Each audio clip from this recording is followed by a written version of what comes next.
My name is Nicole. I'm 30 years old, living and working in Seattle, a city where the rain never seems to stop, but somehow the people can feel even colder. Whenever someone asks me about my family, I just smile faintly. Not because I don't have parents or siblings, but because I've never truly been considered part of that household. My mother, Linda, is the kind of woman who always shows up with flawless hair, a voice like melted honey, and a love she openly reserves for her eldest child, Ethan. Every time I saw the two of them laughing together, hands clasped like best friends, I felt like an outsider. I'm the youngest, born 6 years after Ethan, and ever since I can remember, my place in the family has been clear. Secondary, disposable. My father, Jonathan, was the only one who ever truly cared for me, but he was always too silent when it came to Mom's blatant favoritism. He never defended me, never stopped her whenever she dismissed or criticized me.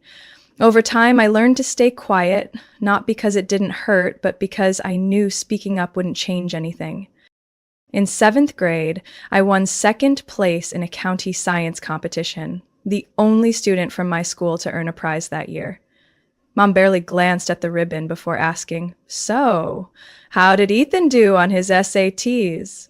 But when Ethan won a school-level debate contest, she threw a full party, invited neighbors, relatives, even his teacher. I still remember being told to make lemonade for the guests while Ethan stood in the center of the room, holding flowers and soaking in praise like some statewide inspiration. I tried. God knows how hard I tried. I joined the basketball team, led my finance class, got into the University of Michigan on an almost full scholarship. When I told Mom, she sighed and said, "Ethan got into Yale, but Michigan is okay." That word, okay, cut like a knife. Again. Ethan, of course, never had to worry about a thing. While I juggled school and 2 part-time jobs just to cover my expenses, he got a brand new car, and monthly spending money landed in his account like clockwork. When he wrecked the car after a late-night party, Mom hired a lawyer to handle it smoothly. When I asked why no one had ever helped me like that, she simply said, "You're strong. You don't need help." Don't need it? I wondered if I'd grown strong for myself, or because no one ever gave me permission to be weak. I was excluded from everything in the most subtle, quiet ways. No big announcements, no dramatic scenes, just silence each time I tried to speak. They threw a 35th anniversary party for my parents and didn't invite me, even though I lived only an hour away. When I called to ask why, Mom replied casually, "Oh, I thought you were busy. Ethan said so." A clipped excuse. No guilt, no surprise. For years, I tried convincing myself I was just overly sensitive, that maybe I was imagining things. But a 6-year-old doesn't imagine her mother throwing a birthday party for her brother while leaving her with a plastic container on the kitchen counter, holding a tiny cake with the words, "Happy Birthday, N," scrawled in white frosting. I stared at that N for hours. Not Nicole, not daughter, just N, a leftover letter, a stranger. Everything began to change in the spring 2 years ago, when my father, Jonathan, was suddenly hospitalized due to a mild heart attack.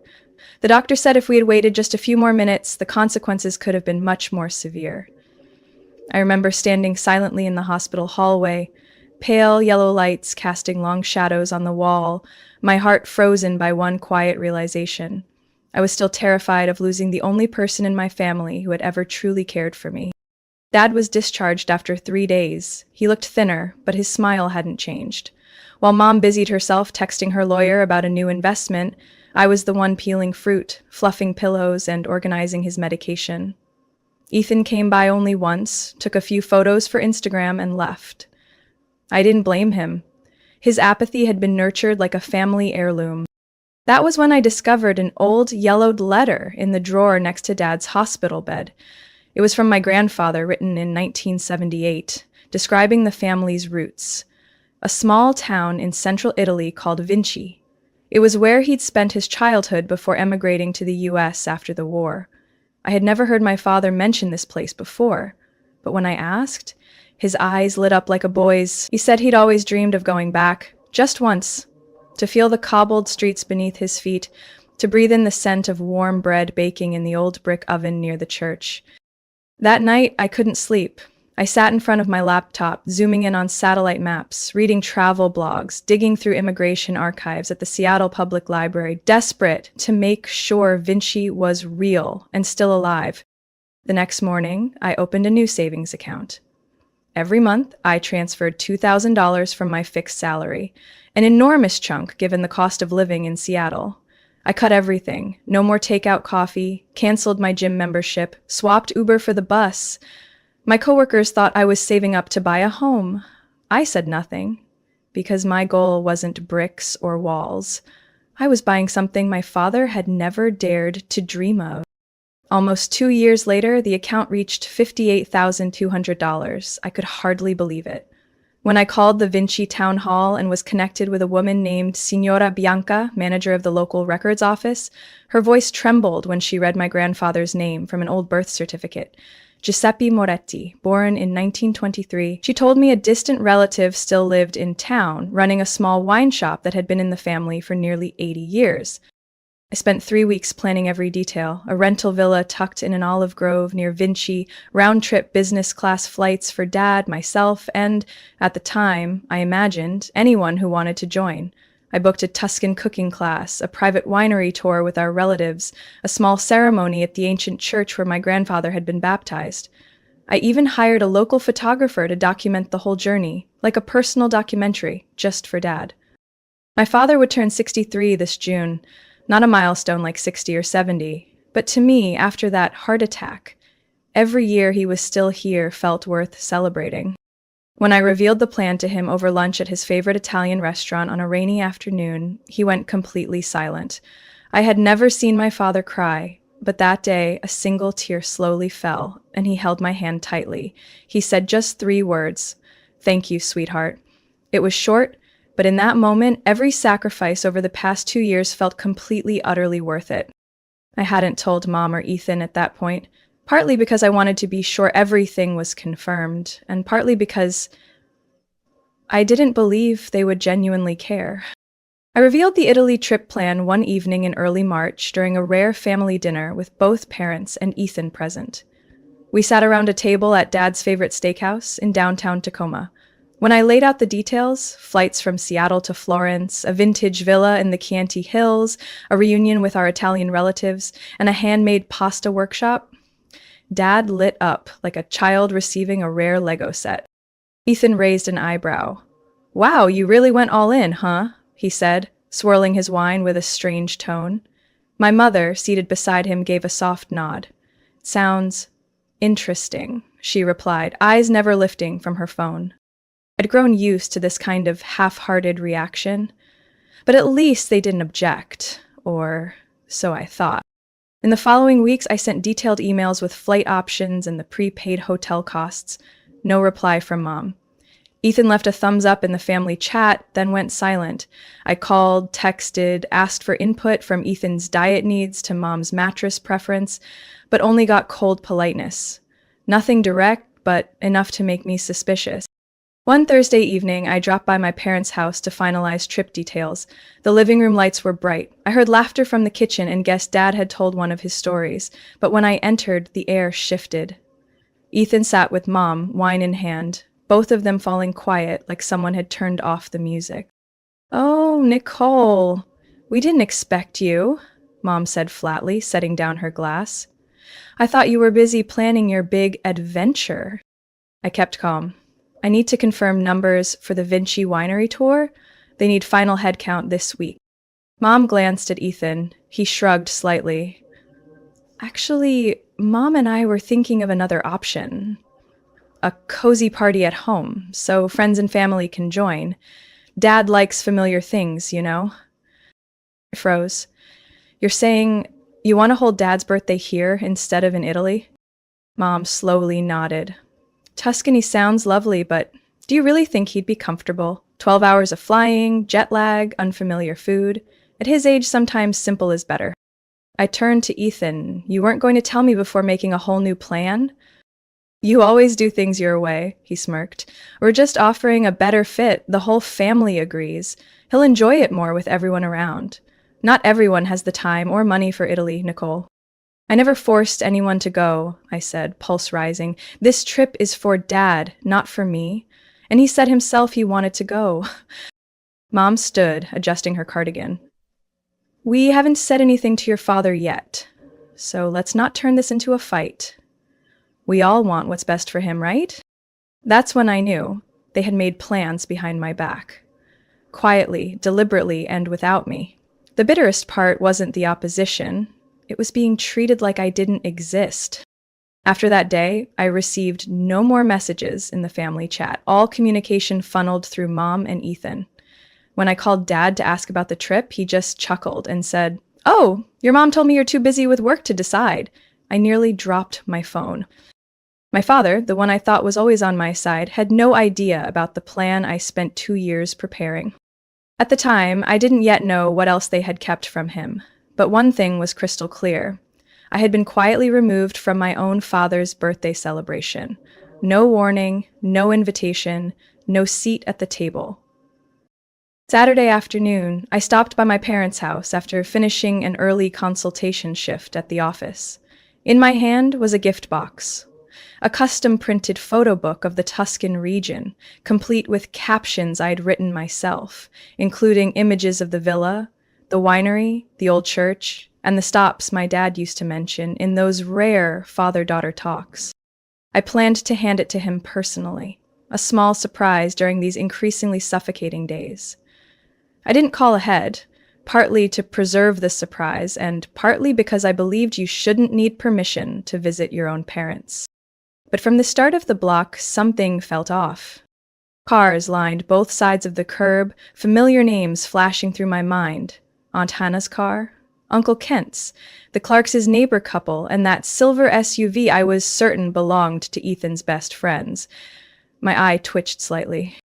I walked faster, gripping the gift box tighter. As I neared the living room window, laughter echoed from inside and made me stop cold. Inside was a room bursting with color, streamers, balloons, candles, and a large banner draped across 2 bookshelves. Happy 63rd birthday, Jonathan. My mom wore her olive green dress, the one she always said was for truly special occasions. Ethan was pouring wine for a group of familiar relatives. My aunt was laughing with a young woman I didn't recognize. And in the middle of it all, my dad. Still him, but positioned like a centerpiece on a stage I was never invited to step on. I rang the doorbell. It opened after about 7 seconds. It was my mom. She stood there, Prosecco still in hand, her eyes scanning me like I was a late delivery.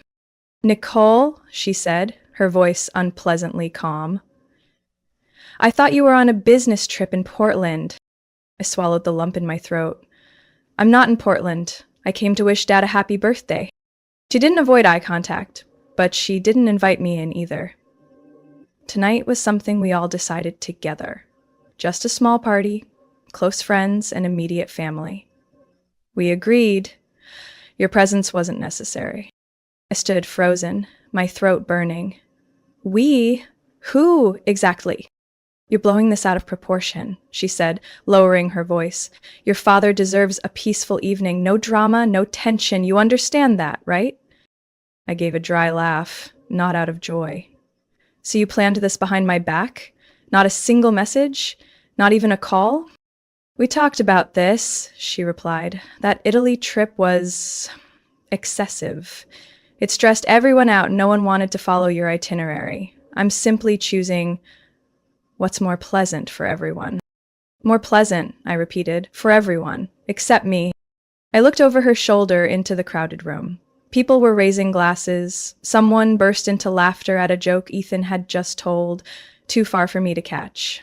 Not a single person looked up as I stood there, at the doorway, like some nameless shadow.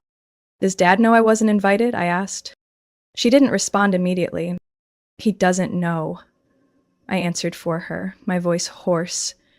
"He has no idea about the plan I've worked on for 2 years, about the villa, the place Grandpa lived, the family-owned winery, the Italian relatives I finally found. He doesn't know, because none of you ever let him know." My mother stared at me. The smile was completely gone. You're making a scene, Nicole. This isn't the time. I raised the box. This is the gift I brought for Dad. If you won't let me in, at least give it to him for me. No need, said a familiar voice from behind. It was Ethan. He stepped into view, glass in hand, looking at me like I'd just interrupted an awards ceremony. You should go. Don't ruin Dad's day. I looked him straight in the eyes. What about my day? 2 years of my life, money, time, effort, and I get erased from his birthday like a stranger? None of you think there's anything wrong with that? Ethan said nothing. Mom quietly closed the door. A soft click echoed, but to me it roared, like a metal lock snapping shut. I stood there another minute. Then I turned, still holding the gift box, my vision blurred, not from the wind. On the drive home, I didn't shed a single tear, not because it didn't hurt, because the pain had moved beyond the reach of tears. That evening, when I returned to my small apartment in Capitol Hill, it had already started to rain in Seattle. On the drive home, I didn't turn on the radio.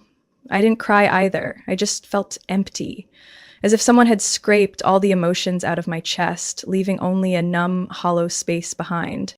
I placed the gift box on the kitchen counter, carefully untied the ribbon, opened it, and looked through each photo book page I had spent a whole month laying out.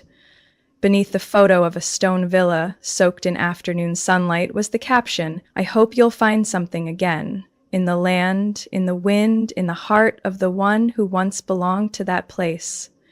I closed the book. Quietly, I opened my laptop, logged into the villa reservation, called La Vigna di Pietro, and clicked Cancel Reservation. The cancellation fee was 15%. I accepted it. A soft ding chimed as the confirmation came through. I didn't feel a thing. Next was Delta Airlines. I had booked business class tickets for both Dad and me, set to depart in mid-June, with a layover in Atlanta. I canceled both, received nearly $4,200 back after deductions. Then came the cooking class in Florence, the winery tour at Recce, our distant relatives in Italy, and the small ceremony at Santa Lucia Church where Grandpa had once been baptized. Step by step, I erased every trace. Finally, I logged into the savings account I'd set aside just for this trip. The remaining balance was $54,780. I transferred the entire amount to my personal account. It took less than 30 seconds. Inside me, there was no relief, no bitterness either, just a very distinct kind of exhaustion, like when you stay up all night caring for someone sick, only for them to turn away and shut the door on you. I picked up my phone, texted Mom a single sentence. "I've canceled the entire Italy plan. Consider it as if I never tried." Then I blocked her number. I blocked Ethan's too. Aunt Hannah, Uncle Kent, anyone who was at that party and didn't speak up for me. I deleted them all. No reason to keep them in my contacts anymore. The only person I didn't block was Dad, but he didn't call either. 3 days passed. I didn't eat dinner, just drank black coffee and paced between the living room and the balcony. Seattle kept raining. Wind rustled through the lavender pots I once cared for so meticulously. A wilted leaf fell onto the cement floor, making no sound. On the 4th night, I picked up my phone, called Dad. It rang 4 times, then went to voicemail. I left a message. "Dad, it's me, Nicole. I know you weren't the one who decided all that, but I still feel hurt, deeply hurt. I just want you to know I prepared everything for you, not for myself. I've canceled it. Everything. I don't know if you'll ever understand, but I can't keep pretending anymore." I hung up. The phone slipped onto the couch cushion. I sat still for a long time, as if not moving might somehow make time stop.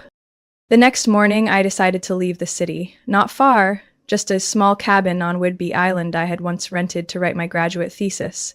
The place had no strong cell signal, only ocean waves, seagull cries, and a dark wooden bookshelf that always smelled like old paper. I texted my boss to request 3 days off, no explanation. Packed a few clothes, a leftover bottle of Italian red wine from Christmas, and a journal with blank pages.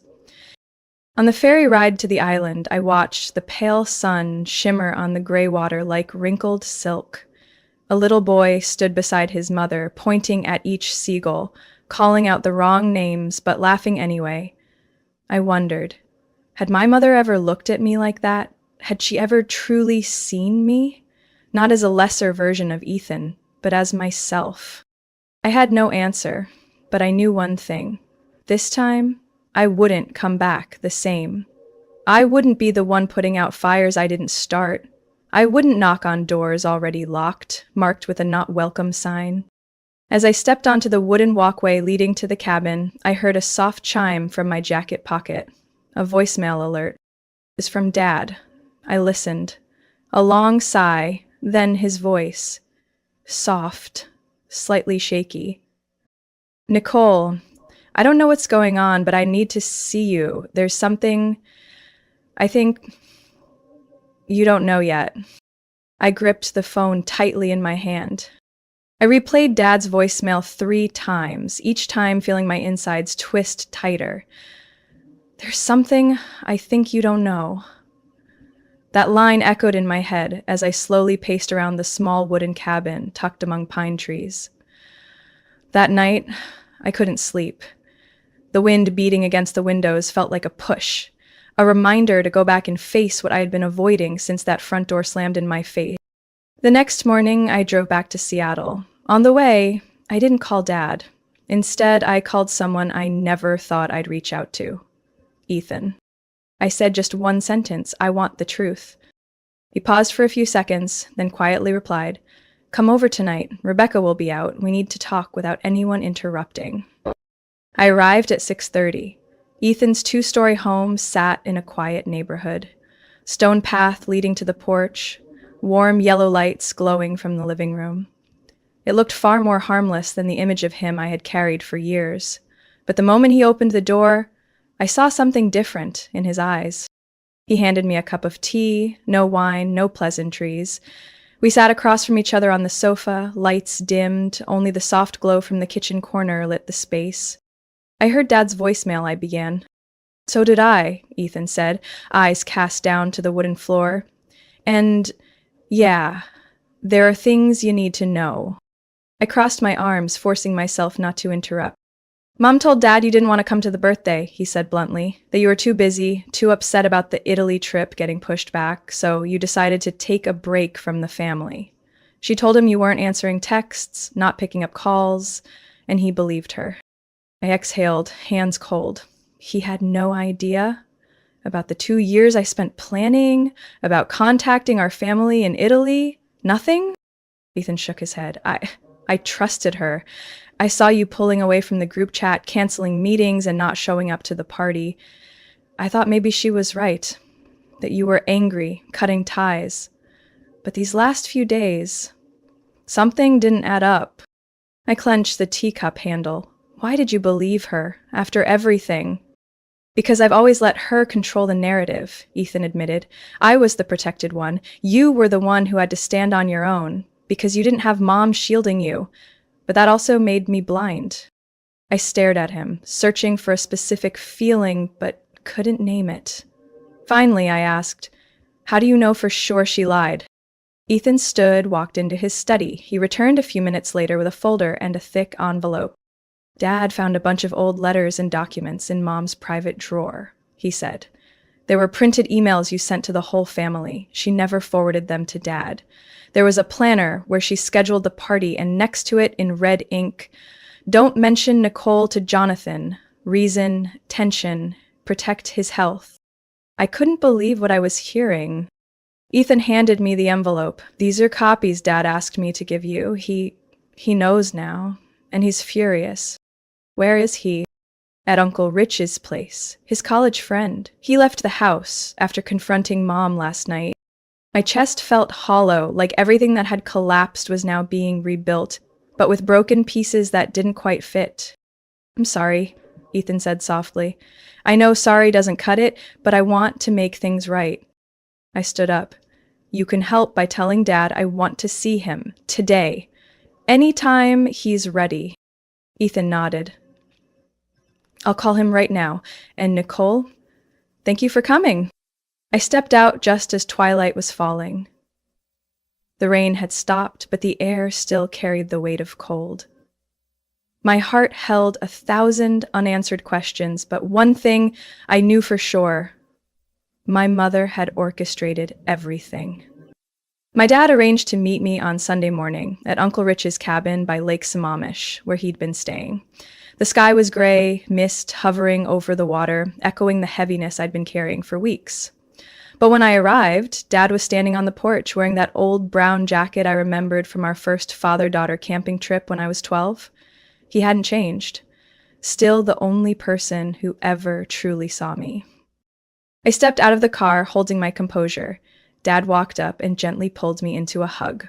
No words, no explanations. In that embrace, I realized I'd been waiting for this moment longer than I thought. "Are you okay?" he asked, his voice hoarse from lack of sleep. I nodded, though I wasn't really sure. "And you?" "Never felt more heartbroken and clear-eyed at the same time," he sighed. "We need to talk, but first, Ethan's on his way. I want the three of us to sit down.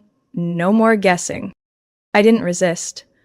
A while ago I might have, but now the truth had to be spoken. Clearly, with no evasion. When Ethan arrived, the air in the Pinewood living room grew heavy.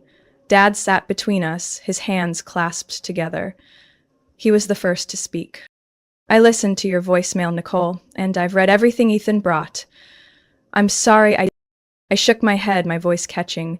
"You don't need to apologize. I just don't understand why Mom would do that." Ethan sat upright. "She doesn't hate you. But for a long time, she's been jealous of your bond with Dad. You're the one part of his life she couldn't control. I was the one who followed orders, so I got to stay close." Dad was quiet for a while before speaking softly. "Your mom once told me she felt excluded, that I gave you too much attention. I thought it was just a fleeting insecurity. I didn't realize it was a wound buried deep. I wasn't sure if I felt anger or sadness. I just felt hollow. Why didn't she tell me? Why destroy everything instead of just having a conversation?" "Because that's how she was taught to survive," Ethan answered. "Maintain control, shape the story, manipulate emotions. That's how she was raised, not to get hurt. And in doing so, she hurt all of us," I said, not blinking. "I can't forgive her, unless she's willing to face it." Dad nodded. "I called your mom. She agreed to meet us this afternoon, at the house, but only if all three of us are there." I sat quietly in the car for a long while as we returned to the familiar road leading to my childhood home. The white 3-story house came into view with its blue-painted fence I once climbed to skip ballet practice. It had never looked so unfamiliar. Mom was waiting in the living room. She didn't stand, didn't smile, just looked up as we entered. Her gaze met mine first, not defiant, not defensive, just something tired and Dad spoke first. "Linda, we're not here to blame. We need the truth." Mom was silent for a few seconds, then looked directly at me. "Nicole, I was jealous of you. I lied. I hid the emails. I made up the story that you turned your back on the family just so I could control that birthday."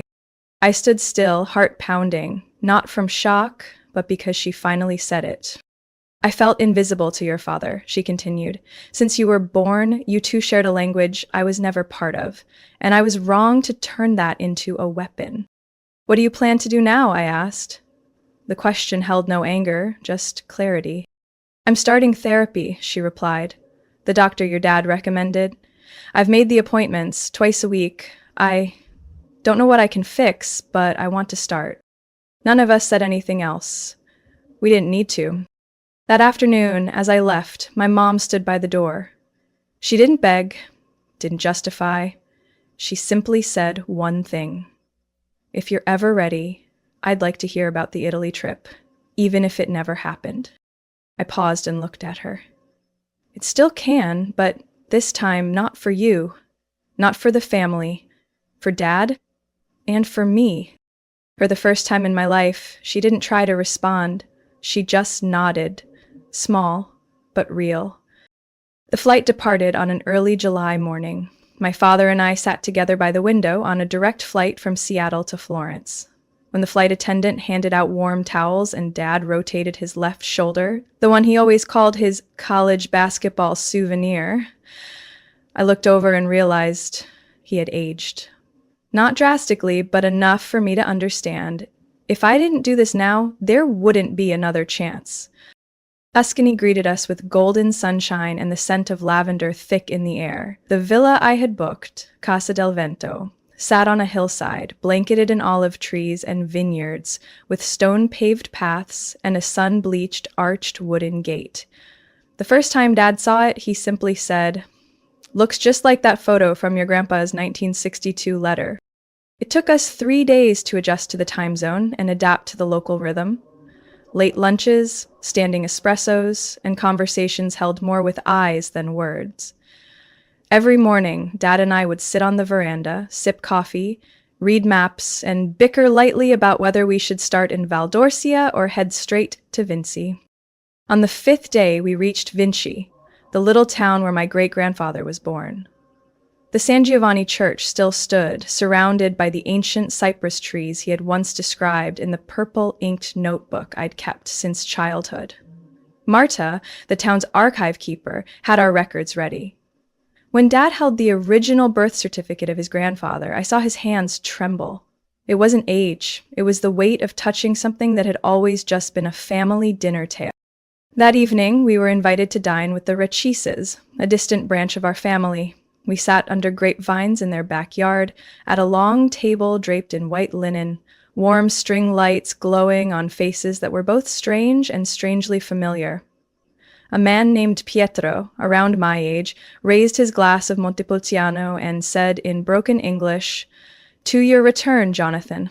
Blood comes back to the land." We rode back to the villa in silence. On the way, Dad finally said, "Thank you for not giving up, even when everyone wanted you to stop." I said nothing, I just held his hand. In that moment, every wall my mother had built over 3 decades, with blame, comparison, and silence, vanished. On our last day, we took a cooking class in Siena. I learned to make tagliatelle while Dad spilled the salt jar twice, too distracted by the blonde chef. "She looks just like someone from Cinema Paradiso," he grinned, like a kid. We laughed the whole time, not because of the mess, but because we finally felt alive, fully, in a space where no one interrupted, no one dictated what was appropriate or expected. When we returned to the US, I mailed a printed photo album to my mom. No captions, no explanations, just proof. The trip happened, even without her, and without needing her permission. Surprisingly, she called. For the first time in months, her voice wasn't laced with control. She said simply, "Thank you for sharing. I'm trying." I didn't respond right away, but a few weeks later I agreed to meet her at a cafe near the park. The meeting was brief, awkward, imperfect, but real. She spoke of therapy, of crying silently, of seeing her own childhood for the first time without blaming others. 1 year later, we celebrated Dad's birthday at a small Italian restaurant in Kirkland. Just 5 people, Dad, me, Mom, Ethan, and his wife, Rebecca. No banners, no noise, no obligatory relatives. Dad lifted his glass of Prosecco, looked around the table, and finally rested his eyes on me. Last year's trip was the greatest gift I've ever received, not just because I returned to my roots, but because I realized how strong my daughter truly is, standing for what's right even when the world pushes back. I smiled. Mom did too, not the old tight smile of Linda the controller, but that of a mother relearning how to simply be human. It wasn't the end. Nothing in this family ends neatly. But at least from that moment on, we began again, with truth, and with the freedom to be ourselves, no one's permission required. Nicole's story is a powerful reminder that sometimes, in order to protect what's right, you have to give up the illusion of peace within your family. Real love doesn't come with control or conditions. It's shown through respect and understanding. In real life, many people are isolated simply for standing by the truth. But just like Nicole, when you stay true to your values, you don't just save yourself. You open the door to healing if others are willing to change too. What do you think about Nicole's choice? Would you have the same courage if you were in her place? Share your thoughts below, and don't forget to follow the channel for more heartfelt family stories and powerful life lessons. My name is Catherine Miller, 33 years old, born in the small town of Hartfield, Ohio, where endless cornfields stretch to the horizon and the factory whistle sounds like a morning bell. I'm the only child in a working-class family. My father worked in a steel mill for 30 years until his joints wore out, and my mother cleaned 3 houses at once just to pay the electric and water bills, and sometimes even the loan for the old car we all shared. The house we lived in had only 1 bedroom, a living room that doubled as my sleeping space, and a noisy old heater. In winter, I often slept in a coat because the windows didn't seal properly and the roof leaked every time the snow melted. But I was never ashamed. On the contrary, that life taught me to value every penny, every hour of hard work, and most of all, every fragile thread of hope I'd built for myself. I didn't go to college. After graduating high school, I waited tables by day and sold handmade crafts online at night. I didn't have a degree, but I had drive. Unfortunately, society tends to look at education before it sees the person. I met Nathaniel Brooks, Nate, when I was 19 at the coffee shop where I worked. He was a regular, always ordered a sugar-free latte and tipped generously. One day, he forgot his wallet. I gave him the coffee for free and joked, "Next time, pay double." He laughed, and from that day on, he came back every day with his wallet and a steady gaze. We fell in love quickly. Nate saw me differently than anyone else. He didn't see the poor girl I was, the self-made, sharp-minded woman. He said I had a business brain, and he was right. But what Nate didn't tell me then was that he came from an entirely different world. A world of iron gates, luxury cars, and dinner parties with wine glasses on white linen tablecloths. His family lived in Windmere Hills, the upscale neighborhood in the northern part of the city. The first time I visited, his mother, Eleanor Brooks, looked me up and down like I was a stain on fine silk. Her makeup was flawless, her voice sharp, and her smile never reached her eyes. "Oh, you're Catherine? Nate's mentioned you. You work at a coffee shop, right?" I nodded and tried to smile. "Just for now. I also run a small business." She raised an eyebrow, her lips curving ever so slightly like she smelled something musty. "I see. And what do your parents do?" Her tone was neutral, but her eyes weighed me against a minimum wage chart. Answered firmly, "My dad works at a steel plant, my mom cleans houses." She gave a slight nod and looked away, as if my response had confirmed her assumption. Nate's father, Gerald Brooks, was different. Polite, quiet, and his eyes were a little warmer. Maybe because he'd built his real estate firm from nothing, as Nate once told me. But even though he didn't say anything rude, he also didn't step in when Eleanor made snide remarks behind my back all through that dinner. My son could choose anyone, a lawyer, a doctor, an investor, but he picked a girl who never even went to college. I overheard that as I was heading upstairs to get my coat. It wasn't directed at me, but it hit like a slap to the face.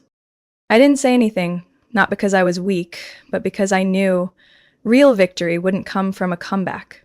It would come from becoming someone they never saw coming, someone impossible to ignore, no matter how hard they tried. After walking out of the Brooks' mansion that first night with what felt like a boulder on my chest, I knew exactly what I had to do. I couldn't change Eleanor Brooks' perception with words, but I could make her swallow every ounce of disdain through success.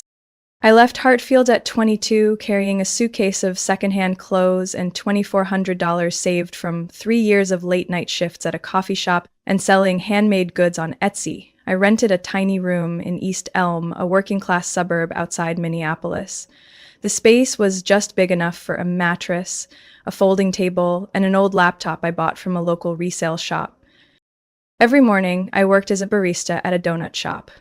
Every evening, I studied marketing, graphic design, and digital advertising through free online courses at the city library. I wasn't studying for a degree. I was studying to survive, to build something of my own. I launched my first online store at 24, Pine and Ember, a handcrafted soy wax candle brand using natural essential oils and recycled glass jars. I poured candles in my tiny kitchen, printed labels at the local coffee shop, and packaged every order by hand. I sold 37 orders that first month, mostly friends and social media contacts. In the second month, a small influencer reposted one of my products. Orders shot up to 300. I barely slept, packing orders past midnight, my hands blistered from constant exposure to hot wax. Then summer hit, and I lost everything. Nearly 200 candles melted in a shipping warehouse without proper temperature control. Customers returned them, negative reviews flooded the platform, and my seller account was restricted. I cried through the night, then dragged what remained of my inventory to the dumpster behind the apartment the next morning. That night, when Nate called, I said one sentence. I just threw away 3 months of sweat. He paused, then replied with the warm, steady voice I'll never forget. You didn't throw anything away, you just started learning how the game works. I failed, but I didn't quit. I used the money I had left, exactly $826, to launch a second project, Ash and Paper, a content design service for nail salons, spas, and small eateries in my neighborhood. I walked door to door with homemade flyers and handwritten pricing sheets. Most turned me down. Some smiled politely. Only 2 agreed to try. I did everything for free the first week, created posts, took product photos, edited visuals, wrote captions. 10 days in, one spa gained 46 new clients. That owner referred me to 2 others. Things finally started to move, but then a message changed everything. We regret to end our contract. Eleanor's niece feels you're undercutting the market. Hope you understand. At that moment, I didn't know who Eleanor's niece was. A few days later, I realized Eleanor Brooks was the patron of a competing luxury spa chain in town. She hadn't erased me from her radar. I was furious. But this time, I didn't cry. I rebranded, bought a professional domain, and stopped offering services to anyone connected to the Brooks social circle. I focused on places they'd never set foot, low-income neighborhoods, immigrant-owned diners, barbershops on forgotten streets. I told the stories of each small business owner, their beginnings, their hardships, and why customers should support them. I didn't use gimmicks, I used truth. Just 4 months later, I had 9 steady clients. Real people, real work, no connections, no sponsors, no fancy names. But they knew I worked for them, and they paid what I was worth. I'll never forget what a Cuban bakery owner told me one evening. Katrin, you don't need anyone to approve of you. You just need to make sure no one stands in your way. That's when I knew I wasn't doing this to prove something to my future mother-in-law. I was doing it to prove something to myself. I founded Blue Lantern Creative on a March night when the Minnesota wind still stung your face. No signage, no office, just a letter-sized sheet of paper with the words company name, a freshly opened bank account, and a desk pushed up against the window of my second-floor rental, overlooking a parking lot. The name Blue Lantern came from a childhood memory, the kerosene lantern my dad used during winter blackouts, placed in the middle of the dinner table, lighting up the whole room and making everything feel a little less scary. I wanted my company to offer that same light for overlooked brands, for small shops without a voice in a massive marketplace. It started with micro projects, rebuilding the Instagram for an Asian bakery, writing product descriptions for a Somali couple's homemade soap shop, creating a Facebook page for an independent bookstore that was on the verge of closing. No one paid much, but I approached every task as if it were $1 million contract. Then came the turning point because of one story. I told the story of Mr. Ramon, a cobbler who'd worked 45 years on the same street corner, where customers still called him the doctor of leather boots. The post was shared nearly 4,000 times in just 3 days. An international fashion brand reached out, offering to sponsor Mr. Ramon's expansion on the condition that I led the media campaign. I thought they had the wrong person, but no, they wanted the writer who moved thousands to tears over a pair of shoes. I went 48 hours without sleep preparing a pitch deck, campaign outline, content drafts, and a viral strategy. They signed a six-figure contract. That was the turning point. I hired my first employee, Lauren, a design major fresh out of college, who worked from my kitchen table because we couldn't afford an office yet. We used a coffee shop for team meetings, the public library for brainstorming, and every wall in my apartment was covered with sticky notes like a strategy board from a global agency. By year 2, we had 9 regular clients, including a natural grocery chain in Colorado, an organic food brand, and a nonprofit supporting immigrant women. I'll never forget our first big contract. A private hospital chain wanted to tell human stories instead of running cold commercials. I proposed using voices of recovered patients, treating physicians, and logistics staff. One video posted on social media reached 3.5 million views in just 2 weeks. I didn't just tell stories, I made people feel them. By the time I turned 30, Blue Lantern Creative was valued at over $12 million after its first funding round.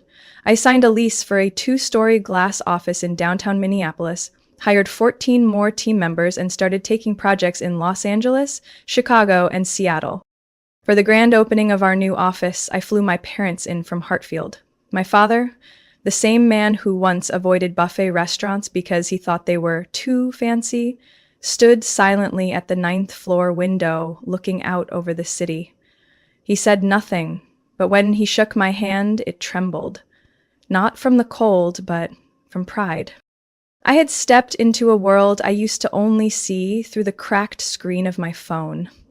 International brand summits, boardrooms with Fortune 500 CEOs, a nomination for top creative female entrepreneur under 35. And I did it without a college degree, without influential relatives, without a single dollar of family loans. I still remember the day I was featured in American Women in Business magazine. Nate bought 5 copies and framed one to display in the living room, even though I felt too shy to show it off. His mother, Eleanor, sent her first message after 3 years of silence. "Congratulations, you must be very busy, but you've built something real."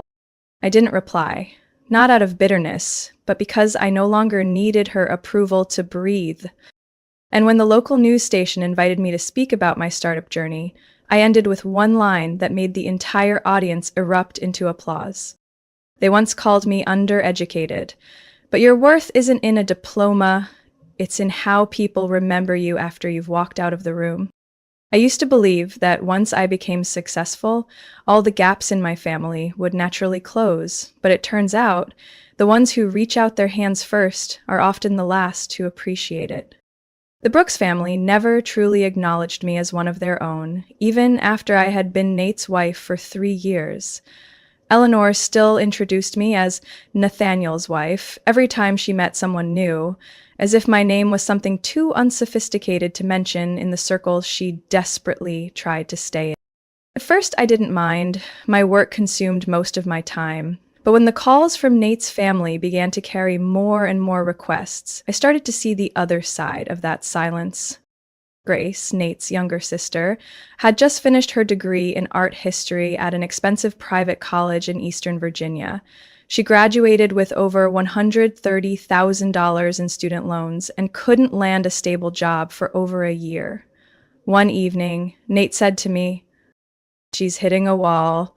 Mom and Dad can't help. Maybe we?" I nodded, no hesitation.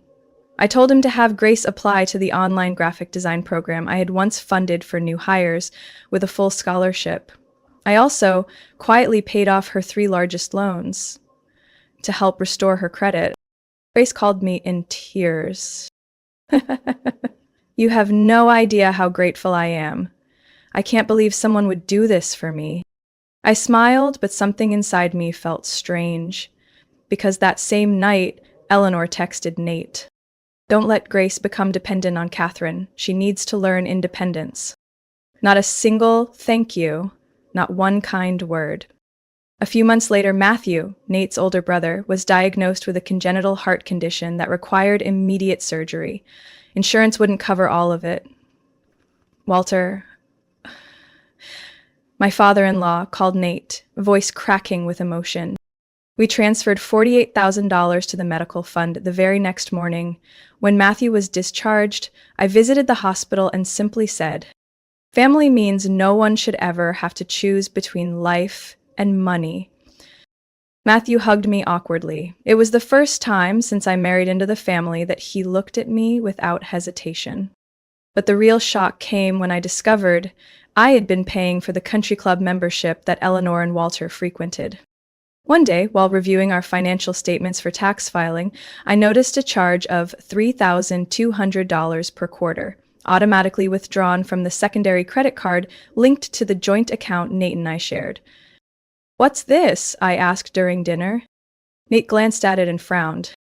"Oh, Dad mentioned they'd been cutting back after some investment losses. I didn't want them to give up their routine, so I had accounting set up an auto payment. You don't mind, right?" I didn't answer immediately. I just set down my silverware, dabbed my mouth, and looked at him. "I don't mind helping. I mind not being asked." Nate went silent. I knew he felt guilty. But that wasn't the only thing keeping me up that night. Eleanor had mocked me more times than I could count, saying I just make money from social media, that I lack a proper academic foundation, that a girl from Hartfield could never understand how high society works. And all that time, I had been the one quietly preserving her dignity, keeping her from losing her status over a country club membership. The next day, I canceled the auto pay. Not because I couldn't afford it, but because I refused to keep playing the role of a silent bank for a family that never saw me as one of their own. That afternoon, Eleanor called, not to say thank you, not to check on me, but to deliver a line soaked in contempt. "I'm not sure why the membership payment was interrupted, but if you don't want us to feel embarrassed, you should continue doing the right thing." I responded with only one sentence. "I don't do kind things to save face for others. I do them for people who deserve it." Then I hung up. That was the first time I realized sometimes helping someone doesn't make you a better person in their eyes. It just makes them used to taking without respect. And I began to understand love doesn't mean unconditional sacrifice, especially not for those who see your kindness as default, not as a gift. I used to think that if I stayed quiet and kept trying, people would eventually see me for who I truly was. But some are born with filters of prejudice. No matter how brightly you shine, they'll still choose to see only shadows. Eleanor Brooks' 60th birthday was held at the upscale West Hill Grove Estates, where she rented out an entire lakeside Italian restaurant for the event. Nate and I arrived on time, just as the gold-embossed invitation had clearly requested. I wore a navy blue dress, elegant, modest, and respectful. I paired it with the first pair of high heels I ever bought after signing a deal with an international pharmaceutical company. Those heels were once a symbol of triumph. I didn't know they'd also be the last pair I wore while still tolerating it all. The dinner was formal. Everyone had assigned seating. I was placed next to a woman named Clara, one of Eleanor's private school friends. She sipped her wine and smiled sweetly. "You run some kind of, what is it, internet company?" I smiled politely. "I run Blue Lantern Creative. We specialize in media strategy and brand storytelling." "Oh, right, like writing stuff for Instagram?" I didn't even get the chance to reply before Eleanor spoke up from the center table, loud enough for everyone to hear. "Don't be fooled by those fancy modern titles, Clara. That's just what they call it now. It's really just freelancing online." Heads turned. Nate gave my hand a light tug under the table. I smiled. Not because I found it amusing, but because I had learned not to expose wounds in front of those who aimed for them. "Eleanor, I think you're misunderstanding. Blue Lantern has over 20 employees and contracts across the country. I'm sure plenty of corporations would love to freelance like that." Eleanor raised an eyebrow, her lips curling into a bitter smirk. "Nathaniel, you're always good at defending your wife, but facts are facts." Dinner continued, but the air had soured. I tried to ignore it. I'd swallowed hundreds of comments like that over 5 years of marriage. But Eleanor had more to say. When the staff brought out the birthday cake and glasses were raised, she stepped forward, holding the microphone like she was giving a commencement speech. Before we cut the cake, I'd like to thank everyone dear to me who's here tonight. Family is irreplaceable, and I am so lucky to have wonderful children, and those who've joined this family, even if not through the doors I would have chosen. A few people gave awkward laughs.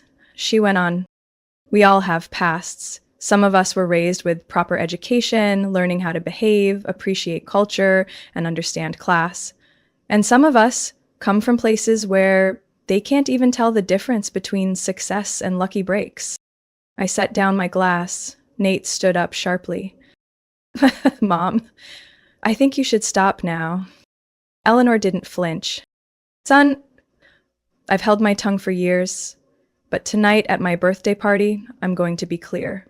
I never agreed with your choice of wife. She's not of the same class, not of the same values, and to me, money doesn't change that. Someone without foundation, no matter how much wealth, will always be garbage wrapped in fancy packaging." I heard every word. Garbage. No one said a thing. Even Walter lowered his head. Grace and Matthew looked away. Not one person stood up. I took out my phone and called an Uber. Nate grabbed my wrist. "Where are you going?" "I'll go with you." I looked at him, voice calm but icy. "No, this is your family. Stay and keep your silence." I turned and walked away, back straight, each step echoing on the marble floor. My heels didn't wobble, didn't falter, just like the dignity I held tight. That night, I didn't cry. I smiled when I walked into my penthouse, one I bought with blood, time, and endurance. I left Minneapolis on Monday morning on a direct flight to Palm Springs, California, a place where I had bought a vacation villa 2 years ago but had never once stepped foot in. It sat inside a gated community surrounded by red rock mountains, palm trees, and sunlight thick with the scent of desert air. No one knew I was going there except for my personal assistant and the operations director at Blue Lantern. I needed a space free from interference, no advice, no peacemaking, no voices trying to soften what needed to be confronted. I spent the first 3 days alone, no social media, no emails, no meetings, just me, the cool stone floors, wide glass doors, and a golden sky stretching all the way to the horizon. Nate called. I didn't answer. He texted. I only read. "I'm sorry. I really didn't know Mom would do that. I don't agree with her. I just didn't know how to react in front of the whole family." I closed the phone, not out of anger, but exhaustion. Exhausted from always being the bigger person, the patient one, the one who preserves everyone's dignity. On Wednesday night, Grace called. I picked up. "Catherine?"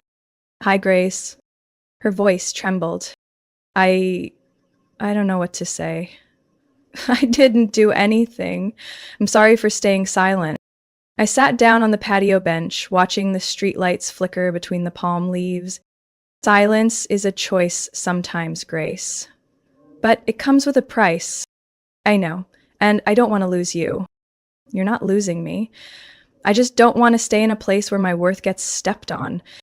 Grace fell quiet, then spoke slowly. Mom said she'll apologize. We smiled, soft as the desert breeze. If that apology comes with a but, don't bother passing it along. The next morning, Nate showed up at my door. He wore a simple t-shirt, looked sleep-deprived, and quietly wheeled his suitcase into the house. I didn't call ahead because I was afraid you'd say no. I still can say no. He looked around the villa, eyes lingering on its strange serenity. "This place, it feels like you, beautiful, quiet, and separate. That's why I chose it, to be myself without scrutiny." We sat on the front steps, iced tea in hand, not saying anything for the first 5 minutes. Finally, Nate spoke. "Mom said she'll call you." I don't need a phone call to excuse things. I need a concrete action that shows she understands the depth of what she did. He nodded, eyes dropping to his dust-covered sneakers. "I already told her that I won't attend another family dinner if I hear even one more degrading word. and that you won't be there until she apologizes and changes how she treats you. I looked at him for the first time in days. Are you sure? I'm sure. I set my glass down and pulled a folded piece of paper from my pocket. These are my conditions. No invitations, no group messages, no apologies relayed through others. If she really wants to start over, she'll find a way. If not, I have nothing to lose. He took the paper and quietly folded it again. I'll deliver it myself. That evening, we had dinner together. No talk about his mother, no mention of the Brooks family. Just two people who once loved each other in a cramped apartment, now sitting under candlelight beneath a desert sky, trying to rediscover a peace they'd lost. And when he flew back to Minneapolis the next morning, I didn't walk him to the door. I just said one thing. I'm here, but not to hide. I'm here to see if people have the courage to step forward when there's no one left to shield them from the damage they've caused. 3 days after Nate returned to Minneapolis, he called me on FaceTime. This time, not from his office or home, but from a simple cream-colored room, softly lit with a whiteboard behind him that read North Bridge Therapy Group. Do you have 30 minutes? Nate asked, his voice a bit tense, but his eyes steady. I was surprised. That's a therapy room. I just finished my first session with Dr. Malcolm. I didn't say anything right away. Nate wasn't the type to open up easily to strangers, let alone a therapist. But the look in his eyes told me. This wasn't impulsive. This was intentional. I'm proud of you, I said slowly. From that week on, every Thursday night, I received a message from him. Just finished therapy, learned something new about myself. We started doing joint therapy sessions over Zoom, each lasting nearly an hour. Dr. Malcolm wasn't the gentle or predictable kind. He spoke plainly, didn't sugarcoat, but never judged. On the third week, he asked, Nathaniel, do you remember the last time you told your mother no? Nate fell silent. His cheek twitched. Then, slowly, he answered, probably when I was 17 and was forced to take piano instead of playing basketball. And since then, I guess I chose silence over confrontation. I listened and realized, in all the times I thought Nate sided with his mom, he actually sided with no one. He hid. In one session, Nate said something I never expected. You're stronger than I am, more than I ever admitted. I let my fear overpower justice in our marriage. I cried, not because it was sweet, but because it was true. A month later, Nate called from the Brooks residence.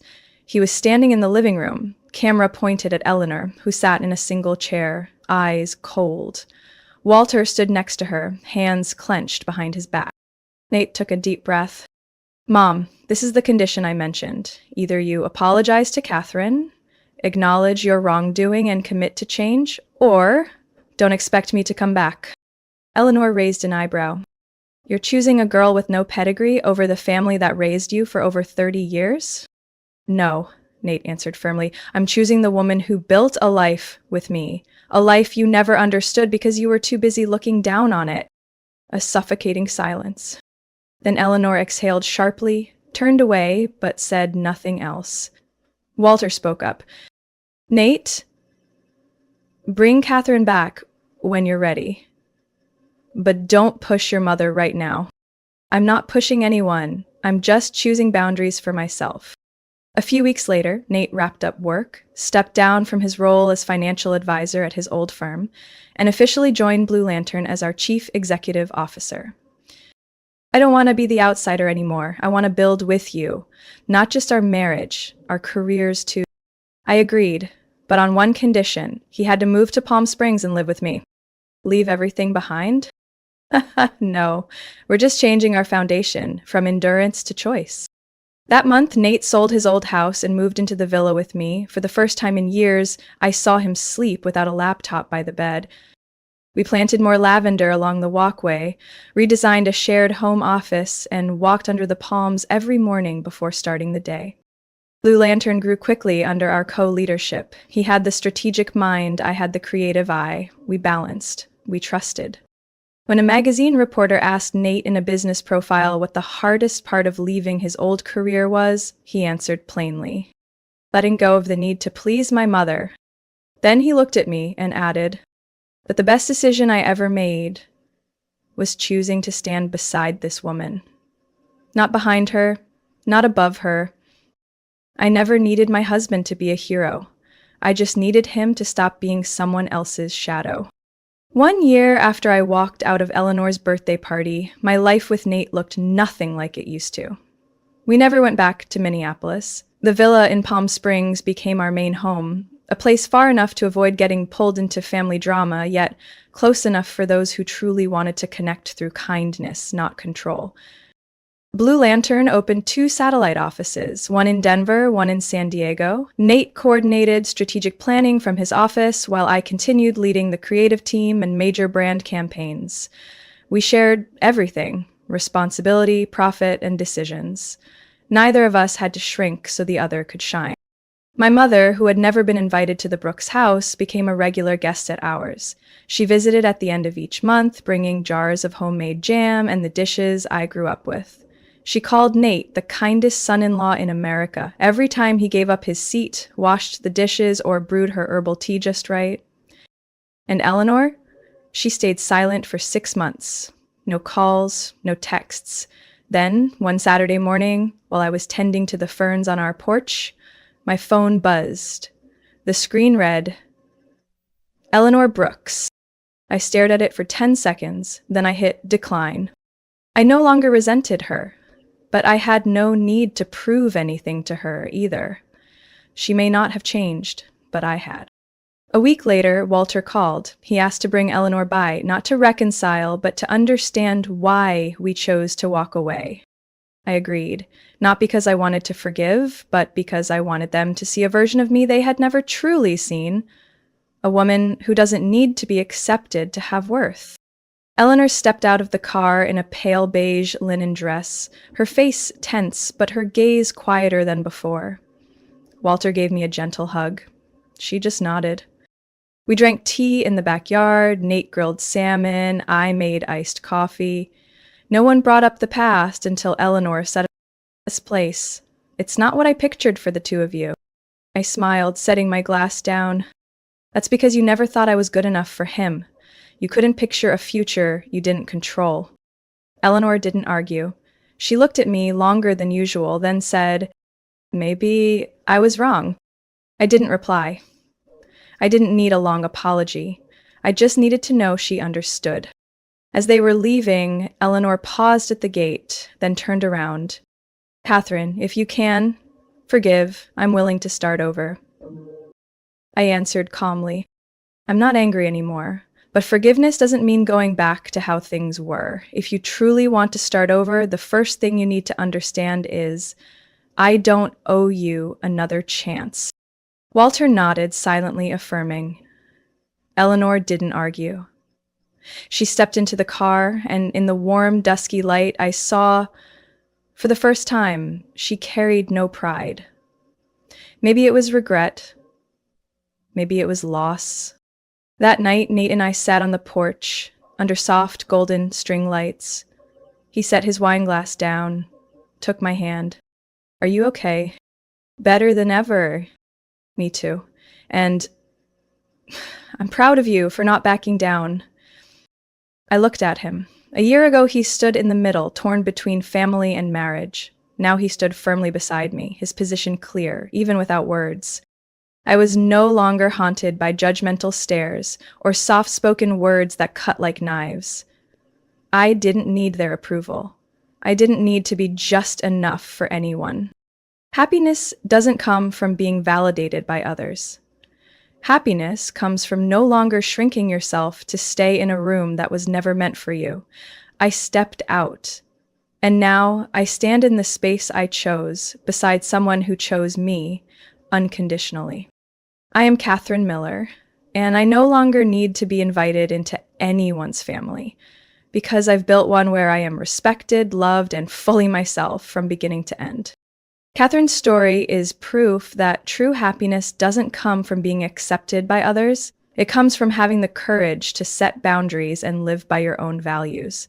Though once belittled and treated unfairly within her own in-laws' family, she boldly walked away, built her career from the ground up, and found peace and kindness beside someone who truly stood by her. In real life, sometimes the bravest thing you can do isn't to fight, but to have the strength to let go of what no longer deserves you. What do you think about Catherine's journey? Would you have the courage to set boundaries like she did? Share your thoughts in the comments, and don't forget to follow the channel for more powerful stories about life and family. My name is Mary. I'm 34 years old, born and raised in a quiet town just outside Asheville, North Carolina. My family runs a mid-sized civil construction company founded by my grandfather, Edward Whitmore, who built it from nothing after World War II. From a small backyard woodworking shed, he grew Whitmore Construction into what my father would later call a man's legacy, and made it clear he expected it to be passed down through his son. I'm the eldest child, and my younger brother, Jason, is 6 years younger than me. The day Mom gave birth to Jason, I still remember the way Dad's face lit up when the doctor said, "It's a boy." He laughed loudly in the hospital hallway, hugged my mother, then turned to me, 7 years old, and declared, "Finally, a Whitmore to carry on the name." From that moment on, everything changed. Jason became the center of every meal, every conversation, every expectation. When I brought home a certificate for academic excellence, Dad barely glanced at it before asking, "Did Jason finish his dinner today?" And when Jason got a D in math, Mom patted his head and whispered, "Well, at least it's better than last time." When I was 12, Jason turned 6 and was gifted a custom-made mini wooden house in the backyard, complete with windows and a slide built by the company's workers. Me? I got a small cake and a bookstore gift card. My grandmother, the only one who seemed to notice the imbalance, quietly took me to the backyard and held me for a long time. But she passed away early, and no one ever brought it up again. My mother, Claire, never openly admitted to favoritism, but she always played the mediator. "Your dad's just traditional," she would whisper whenever I showed signs of being hurt. "He doesn't mean anything by it." But from the way he looked, the things he said, even how he arranged seating at family gatherings, I always knew my place was on the sideline. I don't know when it started, but I developed a strategy for survival. Outperform everyone. I joined every business club, served as class president for 3 years, and earned a full-ride scholarship to the University of Georgia, majoring in construction management, because I thought that was the only way Dad would see me as worthy of carrying on the family legacy. Jason? He flunked out of college twice, changed majors 3 times, and eventually settled on communications because it sounded easy. Every time he skipped class or got into trouble, Dad would just shrug and laugh. "He's a boy. He's just being young." I remember once I was held after school for helping a group project run late. I got home 15 minutes past curfew. Mom stood waiting at the door, her face ice cold. "Who do you think you are, coming home this late?" Meanwhile, just 3 weeks later, Jason was caught drinking on campus, and Dad simply chuckled. "He's learning how to grow up." The older I got, the more I realized I would never be good enough, obedient enough, or right enough to be loved unconditionally in this family. At least, not compared to Jason. Someone once asked me, "Why didn't you just leave earlier?" But how could I? I didn't just grow up craving love. I also loved the company.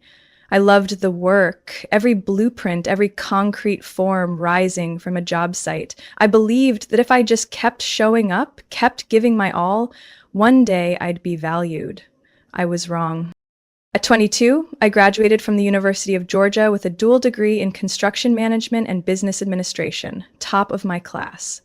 While my peers scrambled to land jobs at major firms in Atlanta or Charlotte, I returned to the small town where my family's business began, bringing with me a nearly 100-page proposal outlining strategies to expand Whitmore Construction into sustainable building, a promising market still untapped in the southern U.S. at the time. My father, Alan Whitmore, skimmed the first page and nodded. "Not bad, but don't expect a seat in the boardroom yet. You need to learn from the ground up. Then he assigned me the role of materials supervision assistant, meaning I had to be at the warehouse by 5:30 a.m. every morning, inspecting every shipment of concrete, tile, electrical cable, signing invoices, managing surplus inventory. I didn't complain. I told myself, if he needs to see me work from the bottom to prove myself, then I'll do it. For the first 18 months, I didn't take a single day off, not even when I ran a 102-degree fever. I learned how to negotiate material prices, analyze seasonal cost fluctuations, and built a data system that saved the company nearly $270,000 in the first year alone. I sent a detailed report to the executive board, including a cash flow map showing leak points and proposed solutions. No one responded. 2 weeks later, Jason, just back from a semester suspension for cheating on an exam, was invited by my father to join the next strategy meeting. I was assigned to make the slide deck for my little brother. While I stayed late printing handouts, Jason strolled into the meeting in a wrinkled dress shirt with a latte in hand. Dad looked at him and chuckled, just like your grandpa. Got leadership in his blood. 3 months after that, I was pushed into managing the construction of a new medical center in Jackson County, a project worth nearly $8 million with a $200,000 penalty clause for missing deadlines. It was already 2 weeks behind, and the lead engineer had quit due to conflicts with a subcontractor. I wasn't chosen. I was thrown into it because Jason's busy with the new branding campaign. I don't know where I found the strength, but I pulled it off. I worked 16-hour days, ate and slept in the site trailer, coordinated with the tech team, reorganized the construction schedule, and renegotiated subcontractor terms. We delivered the project 1 day ahead of schedule, saving an additional $110,000 off the original estimate. At the ribbon-cutting ceremony, the client's CEO shook my hand and said, "You should be running the whole state." My father stood there, smiled awkwardly, and pulled Jason forward for the press photos, calling him the new generation heir to Whitmore. At that point, Jason had been named Director of Business Development, complete with his own office, an Italian leather chair, and a brand new Ford Bronco paid for by the company. I was still driving my old college Toyota and bringing packed lunches from home. I kept believing if I just kept pushing, eventually they'd recognize me. But when Jason blew nearly $100,000 on a failed marketing campaign and Dad simply nodded, saying at least the boy thinks big, I realized there was no miracle waiting for me. Once I was standing in the print room, hands trembling as I held a blueprint I had spent 2 sleepless nights revising. Jason walked in, glanced at it, and said flatly, "Don't overdo it, Mary. This company's going to be mine eventually anyway." I almost replied, but I just nodded, turned away, and quietly opened my phone. In my drafts, I had a custom organization chart, a version I created with my own vision, my own strategy. I had never sent it. That evening, my mother called me home for dinner, saying my father had something important to discuss about the company's future. I hesitated for a few seconds before agreeing. Deep down, I still hoped, naively, that he would finally talk about the supply chain overhaul plan I'd submitted last month, or at least lay out a roadmap for a future leadership role. I arrived 10 minutes early, as always. My parents' house was spotless, the yard neatly trimmed like they always did when expecting guests. I brought a bottle of Dad's favorite Cabernet, the kind he sipped during strategic meetings, as if every big family decision had to begin with red wine. Jason showed up 15 minutes late, smiling with confidence, wearing a tight shirt and slicked back hair, boasting about negotiating to buy a lake house in Tennessee.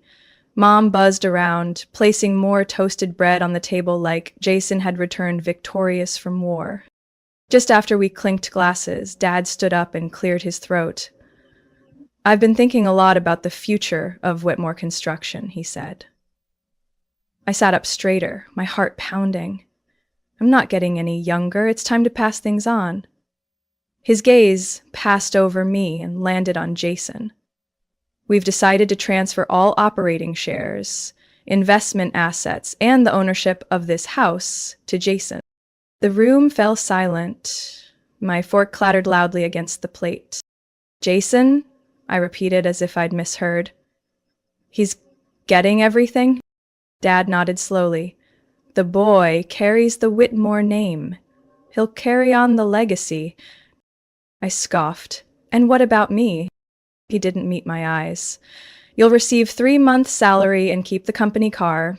Consider it a thank you for your contributions. My fingers clenched the cloth napkin under the table, nails digging into my palm until they drew blood. 3 months' pay for 12 years of non-stop work. No shares, no voice. You've always been capable of taking care of yourself, Dad replied. You're a woman. You'll have a family of your own. This isn't something you can shoulder forever. Jason leaned back, shrugged. Don't be so dramatic. I could find you a spot in HR if you want. I turned to my mother. She said nothing, just bowed her head and sighed. In that moment, I knew this had been decided long ago. I was invited here to be told, not to be included. I stood up, the chair scraping loudly behind me. Congratulations, I said to all 3 of them. I hope you're happy with your choice. Then I walked out of the house I once believed was my home, taking nothing but my purse and the unfinished business plan still etched in my mind. 3 days later, I officially submitted my resignation. No meetings, no farewell, not even a thank you email from upper management. I packed up my office in silence on a Sunday afternoon. 12 years of my life fit into 2 cardboard boxes.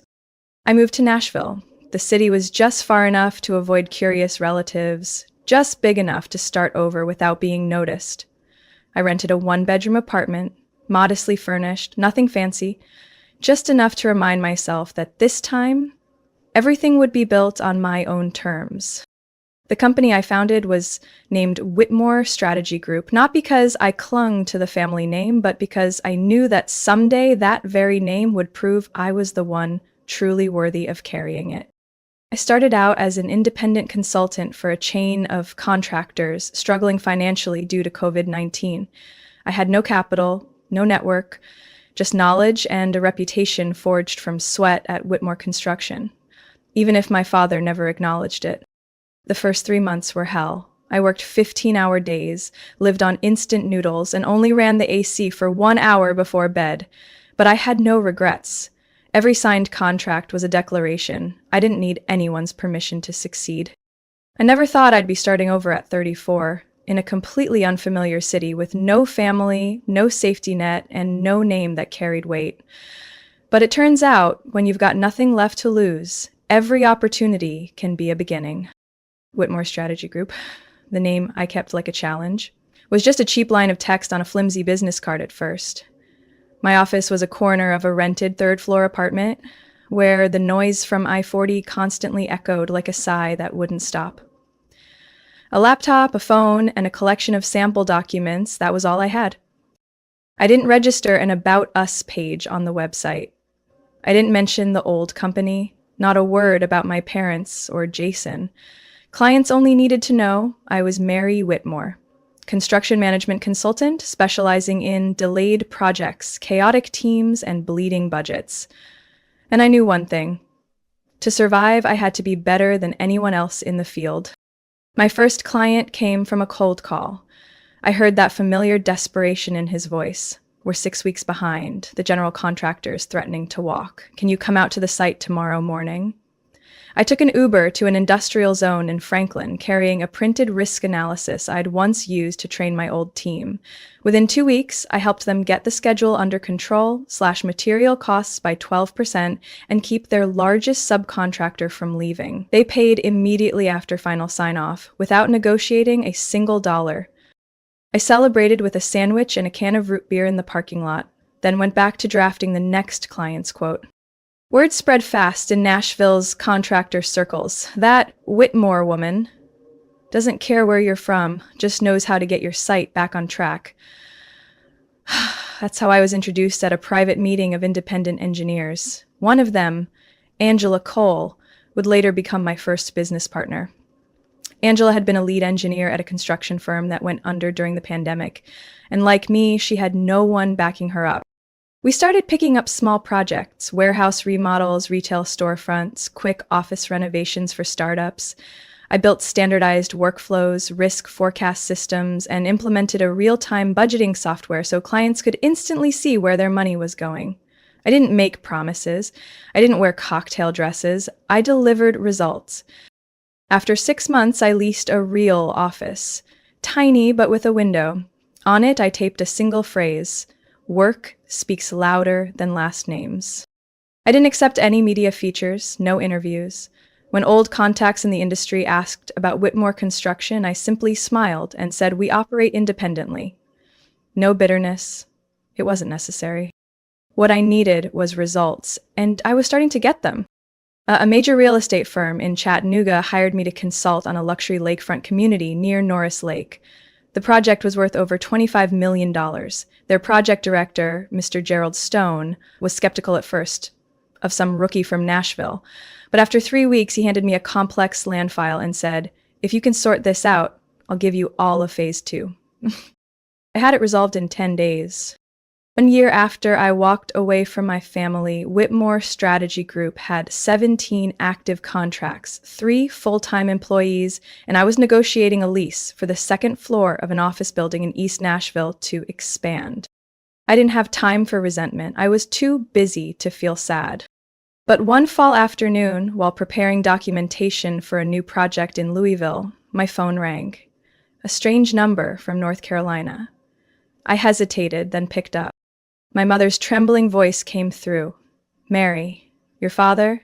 The company's in trouble. We need you." I didn't say anything for the first 3 seconds. Then I replied, calm as the woman I'd become, "I'm not part of we in that company anymore."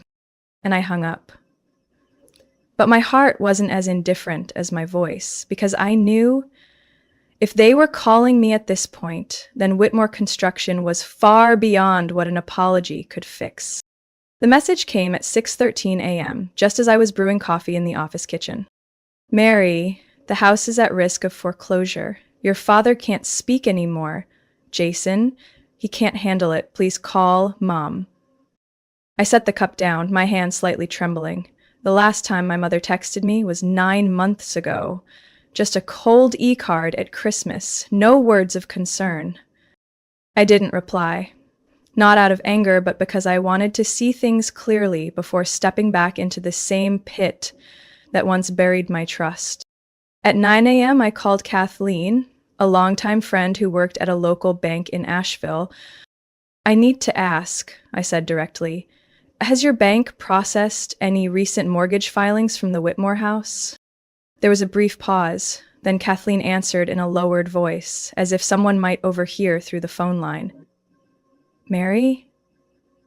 They're 3 payments behind, and their company's cash flow was frozen last week due to a loan covenant breach. I don't think your father is even listed as the operating officer anymore." I closed my eyes. No surprise, no shock, just the dull ache of an old wound being poked again. 18 months ago, Jason officially took over Whitmore Construction under the title Third Generation CEO. From that day on, I stopped following the company's activities. But the construction world is small. Scattered rumors still reached me, Jason hiring unqualified college buddies, dropping longtime contractors for bargain ones, dissolving the green building division I once built, calling it too regulatory. Big contracts stopped mentioning Whitmore altogether. 3 months ago, a developer from Knoxville told me over lunch, "It's hard for Whitmore to win bids these days unless they cut prices by 30%. They're desperate." I had a hunch, but now, hearing it confirmed by someone in finance, I knew my family was teetering on bankruptcy. By noon, my father called. I didn't answer. He left a voicemail, his voice hoarse and broken. "Mary, pick up. We need to talk. About the company, about the house, about everything." 3 hours later, Jason called. A surprise he still had the nerve. "Hey," he said, trying to sound casual. "Looks like business is booming for you. Congrats. Mom said you've got a new office in East Nashville?" I stayed silent. He cleared his throat and continued. "So, I could use your input. Whitmore's hitting a few bumps, like He paused, drowning in debt and about to get sued. I looked up at the wall calendar. 1 week from now would mark 2 years since I submitted my resignation. Jason, I cut in, are you looking for advice or someone to clean up the mess you made? No, I went on.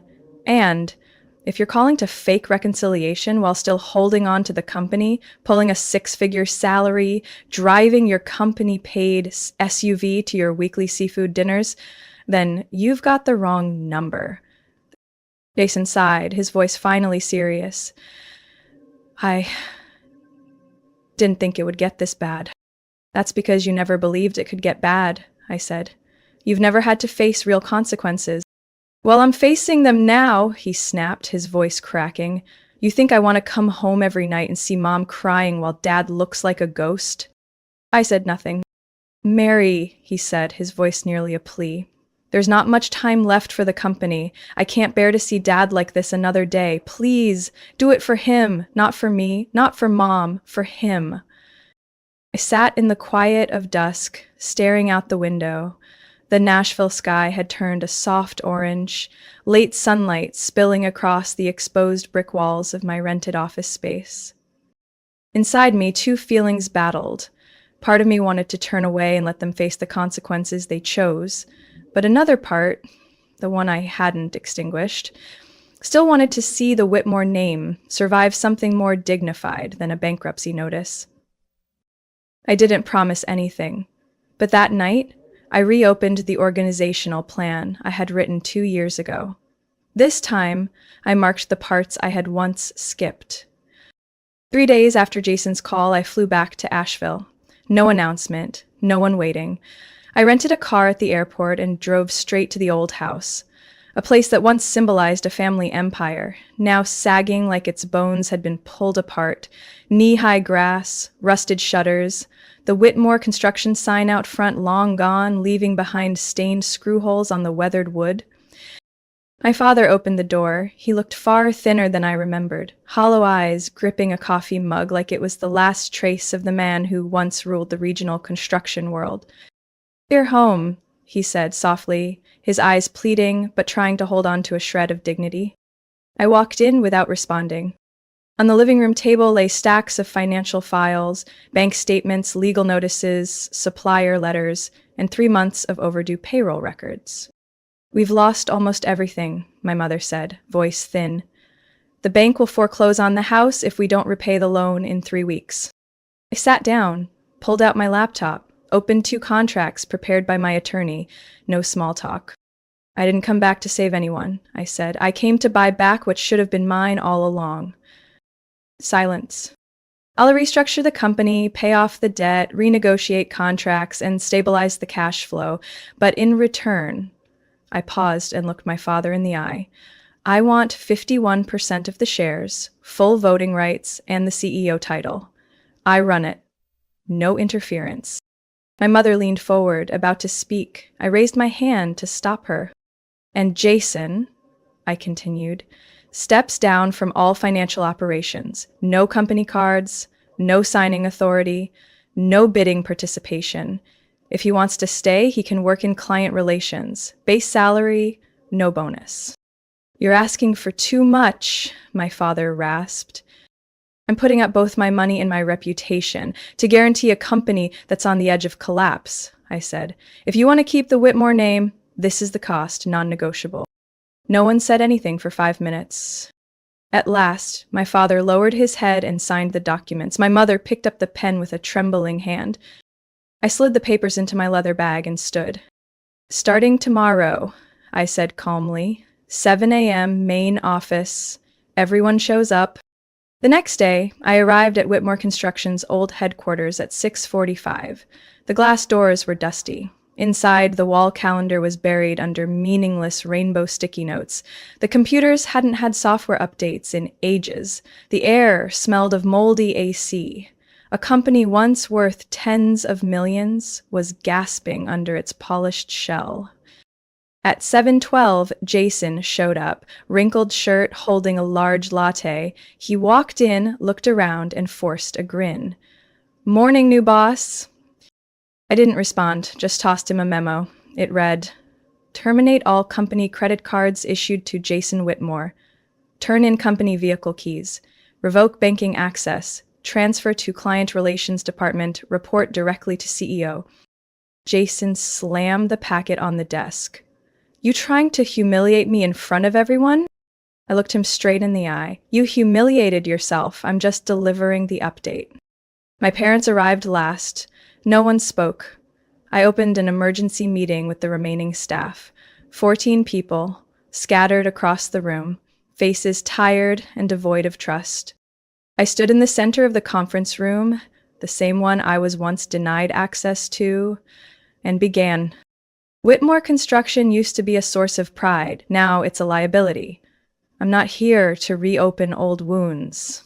I'm here to rebuild from the ground up. If you stay, you're with me to the end.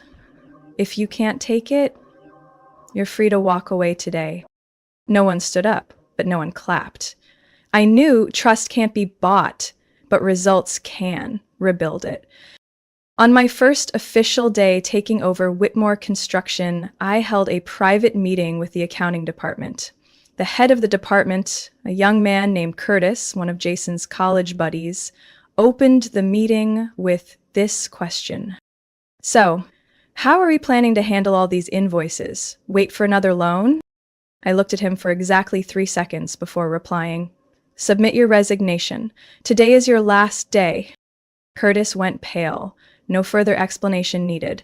3 other managers, also part of Jason's friend club, were let go within 2 weeks. Not out of personal grudge, but because they were the rot at the root of the company. No skills, no commitment, no accountability. I called 3 former employees who had once worked under me, people who had quit when Jason took over. 2 agreed immediately. The third, Mr. Rick Saunders, a seasoned technical manager, said over the phone, "As long as you're the one running the show, I'm in." The next step was contract review. I worked with the legal team to go through every active project, renegotiate with partners, cut unprofitable scopes of work, and cancel contracts altogether if the risks were beyond saving. One investor had filed notice to sue over delays in the Lakeview residential project. I requested a meeting, presented a full cash flow breakdown, highlighted technical failures caused by the old team, and made a proposal. I would personally reorganize the project timeline within 90 days, and in return, they'd withdraw the lawsuit and pause all penalties. It took 4 hours of negotiation, but they agreed.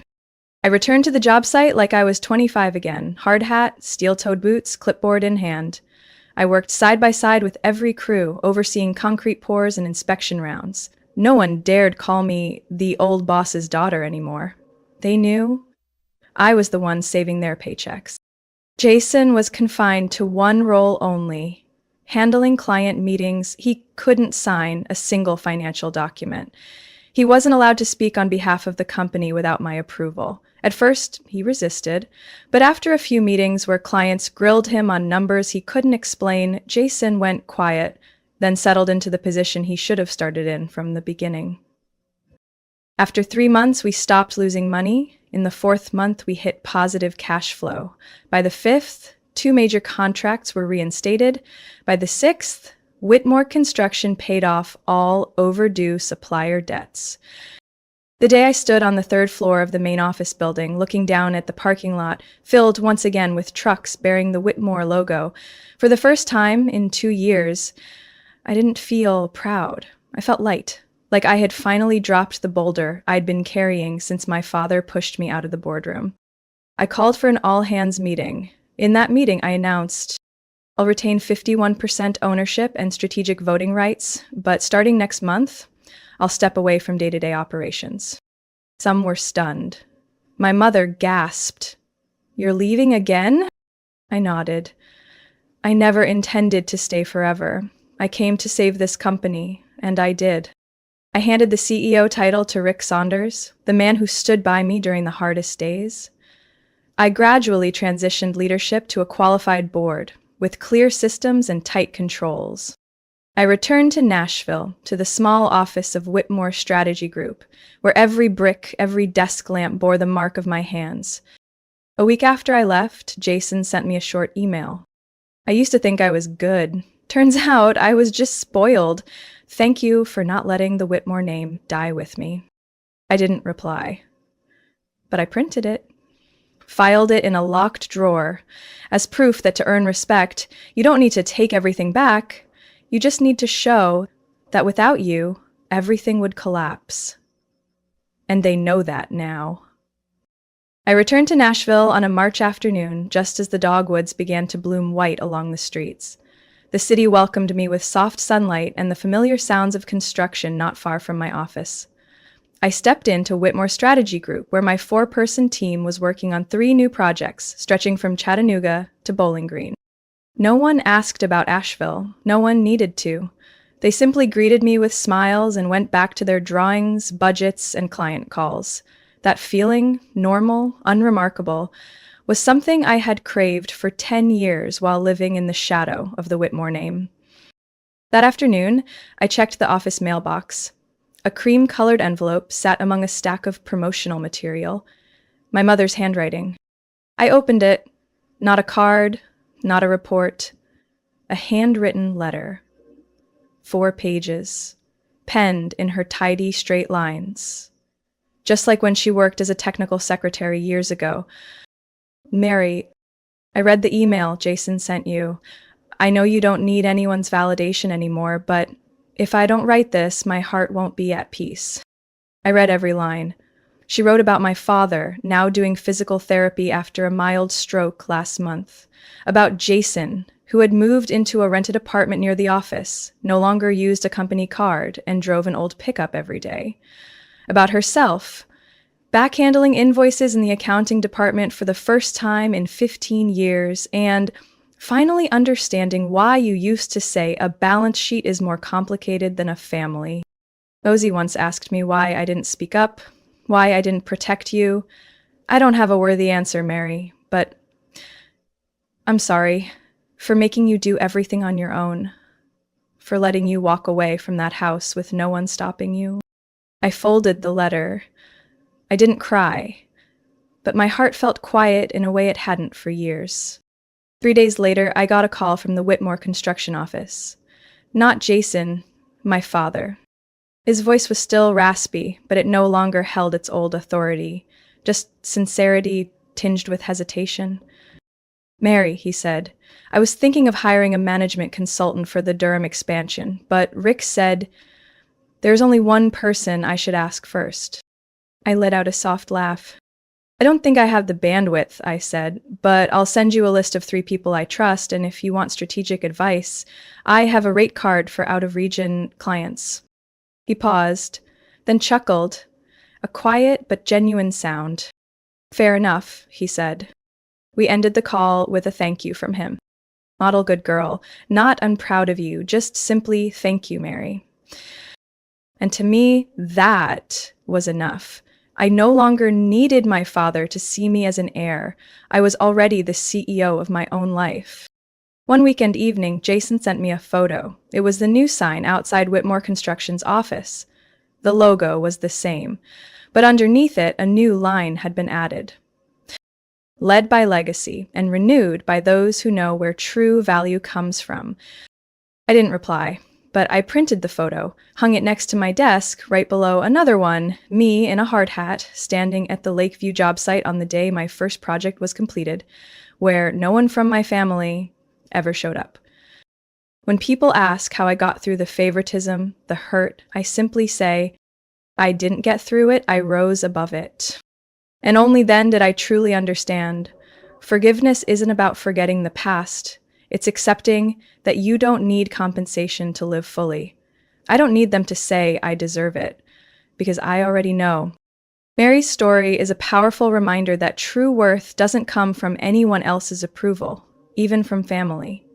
When she was cast out of the very legacy she helped build, she didn't crumble. Instead, she rose, carving her own path with skill and determination.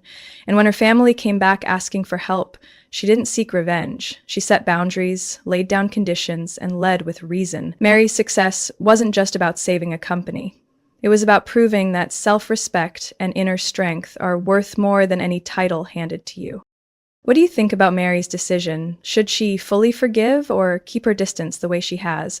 Share your thoughts below, and don't forget to follow the channel for more heartfelt and surprising stories about family and life. My name is Rachel Myers, 36 years old, and I work as an emergency room nurse at a hospital in the suburbs of Sacramento, California. I live with my daughter, Lily, who just turned 17, in a small 2-bedroom apartment I've been able to afford thanks to years of relentless overtime. To me, it's the only place that feels peaceful. To Lily, it's the only home where she feels safe from the cold stares of our extended family. I used to believe that if I loved hard enough, family unfairness could somehow fade, but nearly 2 decades have proven otherwise.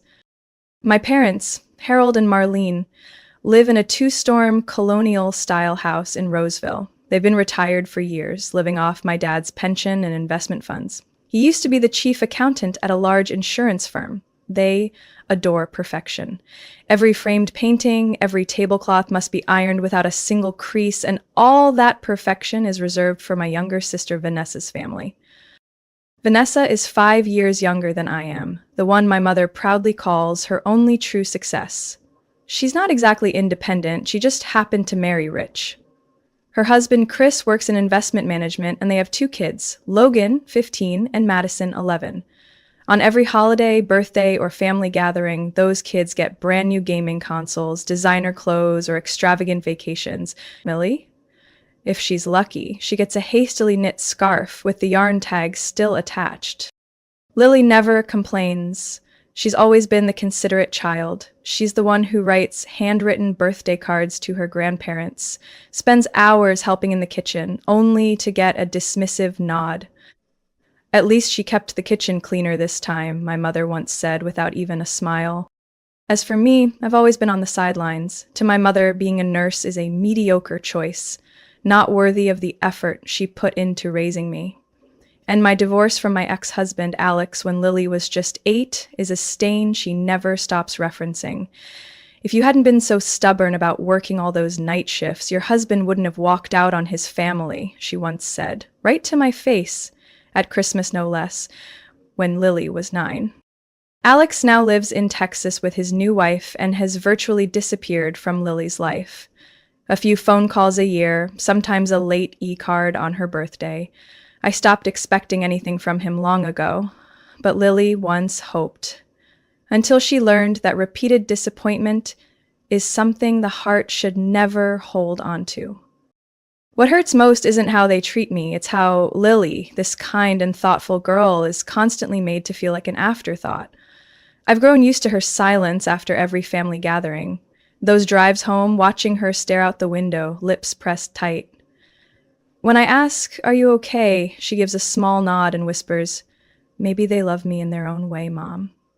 A painful kind of self-confidence. I've tried to keep the connection with my parents alive, thinking Lily needed some form of family, even if broken, but maybe I was wrong. I knew this holiday season wouldn't be easy. The hospital had announced staffing shortages back in late October, and by early December, the Christmas schedule was already set. I was on duty the night of the 24th and all day on the 25th. No negotiations, no choices. I'm a senior nurse, but in times like this, no one gets special treatment. On the evening of December 15th, while I was reheating a leftover lasagna, Lily came out of her room, holding a shiny red holiday card from her grandmother. She sat down at the table, her eyes both hopeful and cautious. "Mom, Grandma invited me over for the 25th, Lily said, placing the card gently on the table. I called to thank her. She said I should come, that there would be a spot for me. I studied her face closely, trying to read the truth behind that faint smile. She'd learned too well how to hide hope, but I could still see it, quiet and real, shining in her eyes. "You're sure she said that?" I asked, placing the lasagna in front of her. She was clear. "Of course there's a spot for you, Lily. We're family." She emphasized the last part, then gave a small smile. It sounds kinder than usual. I didn't say anything. Part of me wanted to believe it, but the other part, the part that had witnessed Lily's quiet disappointments year after year, couldn't find peace. You'd have to drive yourself, I said, my voice low. You've only had your license for 3 months, remember? Driving on Christmas morning. Roads could be slick, people might be drunk. Mom, I'm not crossing state lines, Lily interrupted, teasing gently. It's just 25 minutes on the highway, in daylight, with clear weather. I already had winter tires put on. I pressed my lips together. She wasn't wrong, but still, something didn't sit right. I'll be fine, really. And Grandma said I could help her make the traditional pumpkin tart, Lily shrugged, her eyes lighting up like she'd been asked to perform on stage. I couldn't say no to her. Not when she'd worked so hard to rebuild a fragile connection with a grandmother who'd rarely shown warmth. She picked out her olive green sweater with snowflake stitching, the one I gave her last year, and prepared a sweet potato casserole using her great-grandmother's old recipe, which she treated like a treasure.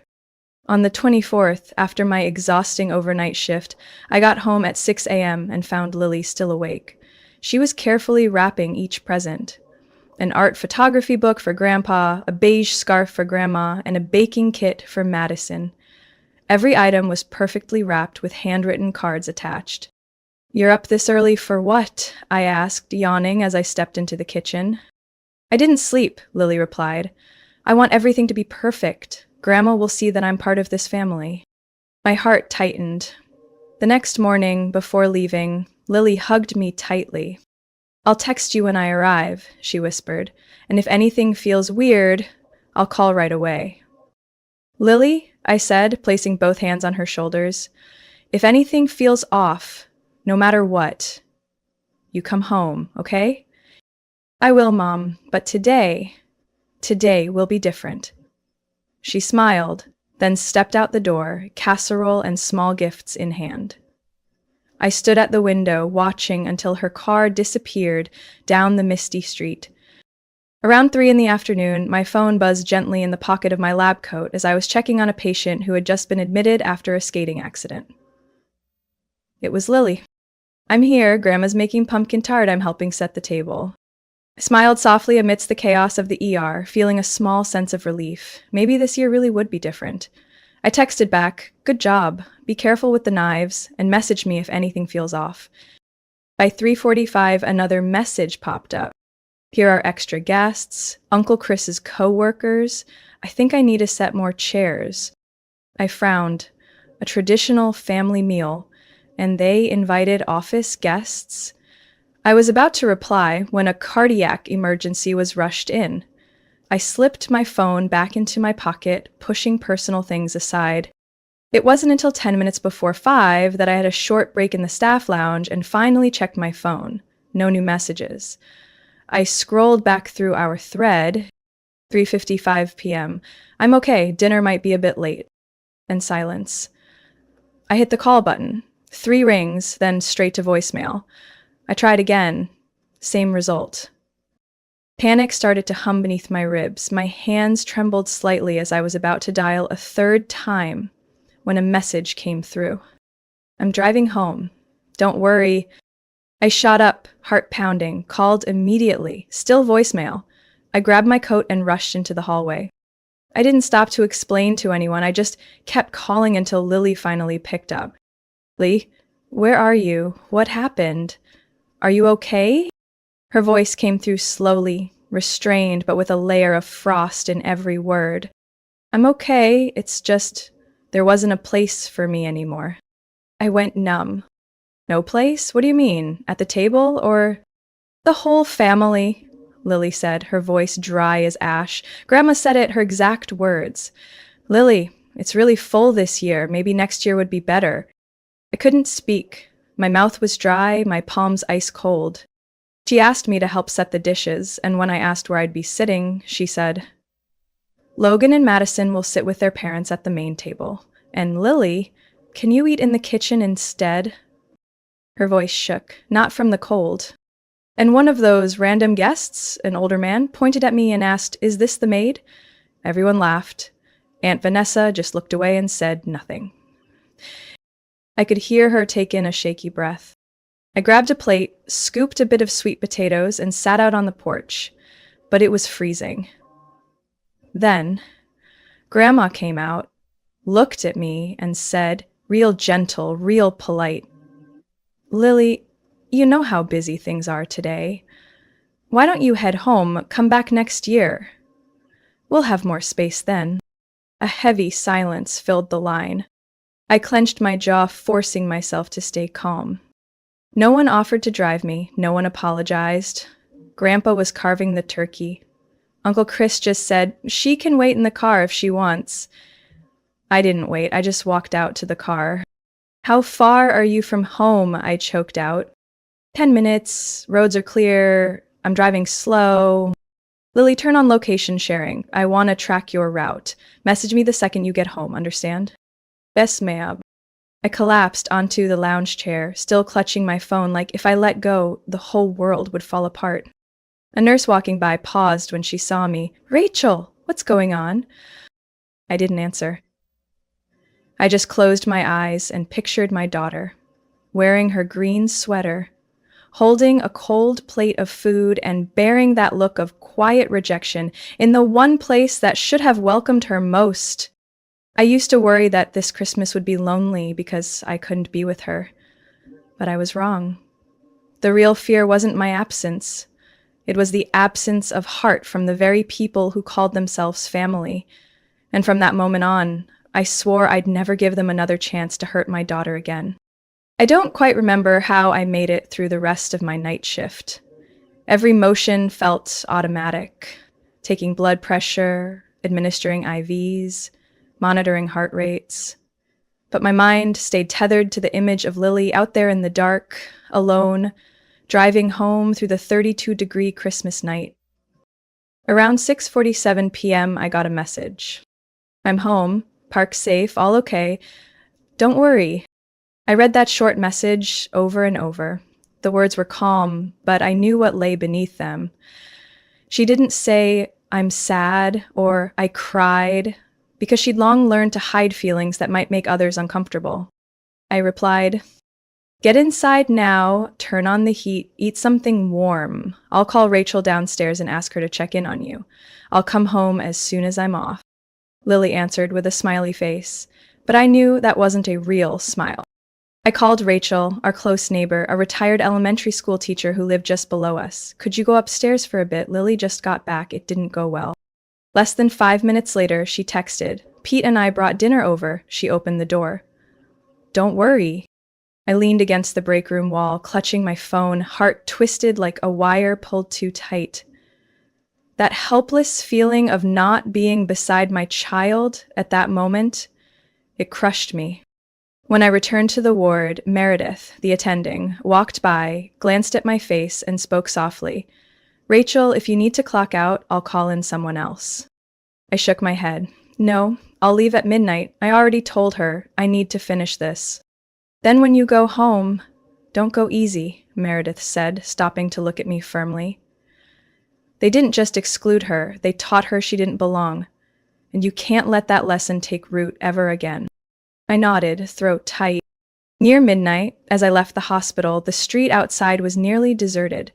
Christmas lights shimmered off rooftops and cast reflections on the pavement like hollow well-wishes. I pulled into the lot in front of our building and looked up at the second-floor window.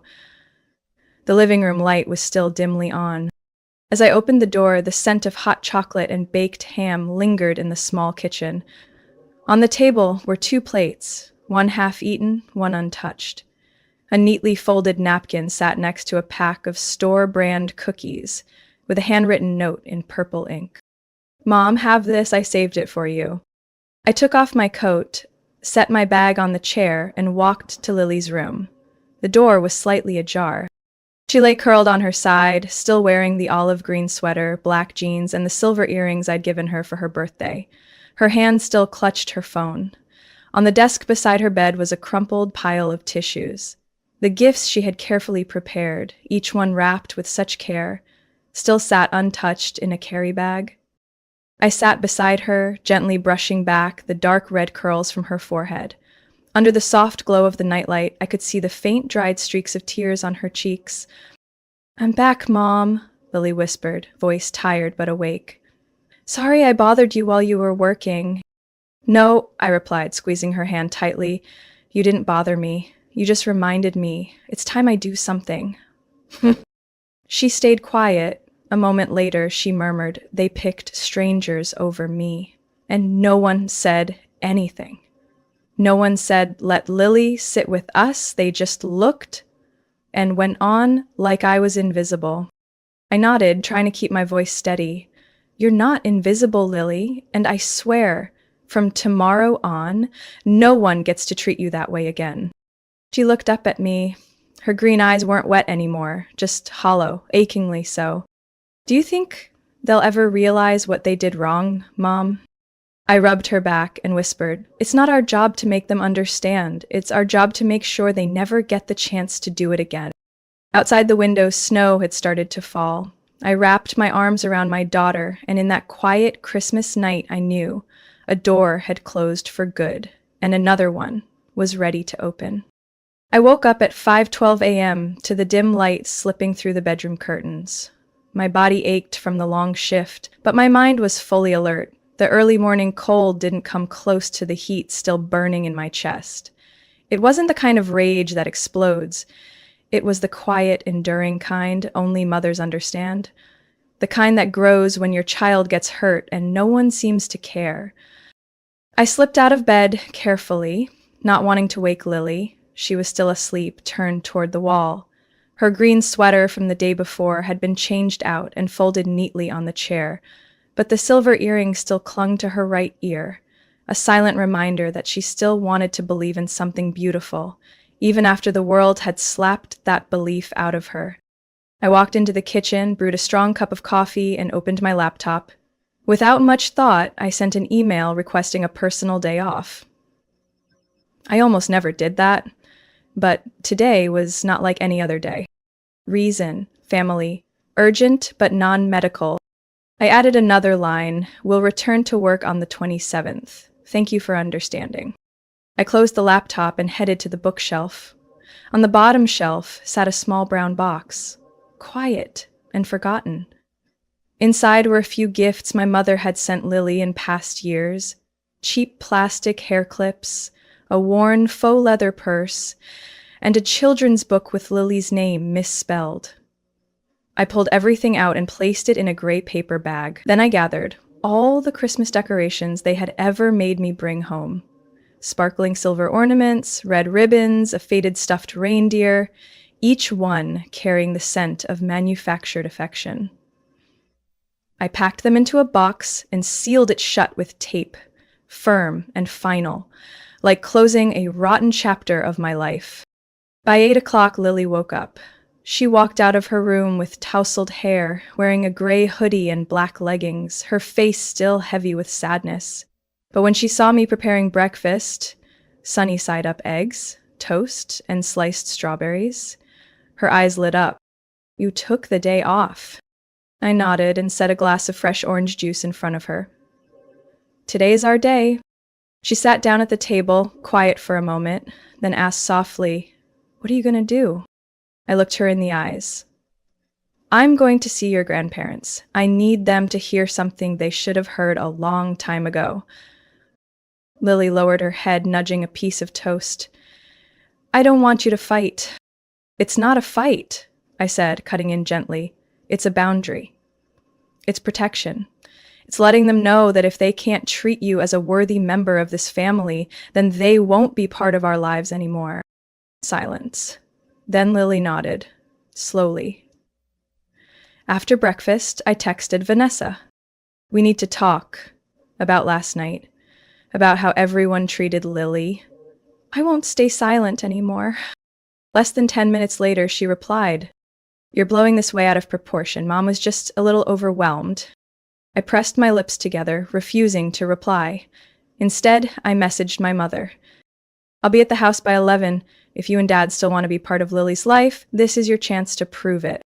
I printed out 2 photos of Lily, one of her winning a school award, the other of her with her grandparents in the garden last year. I slid them into an envelope. If today didn't move their hearts, I'd take them back.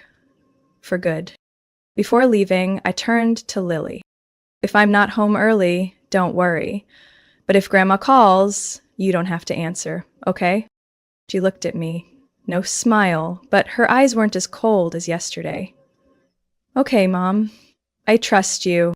I grabbed the sealed box, the gray paper bag, and my car keys, then stepped out the door. Today I wasn't the eldest daughter who kept swallowing her pride. I was a mother.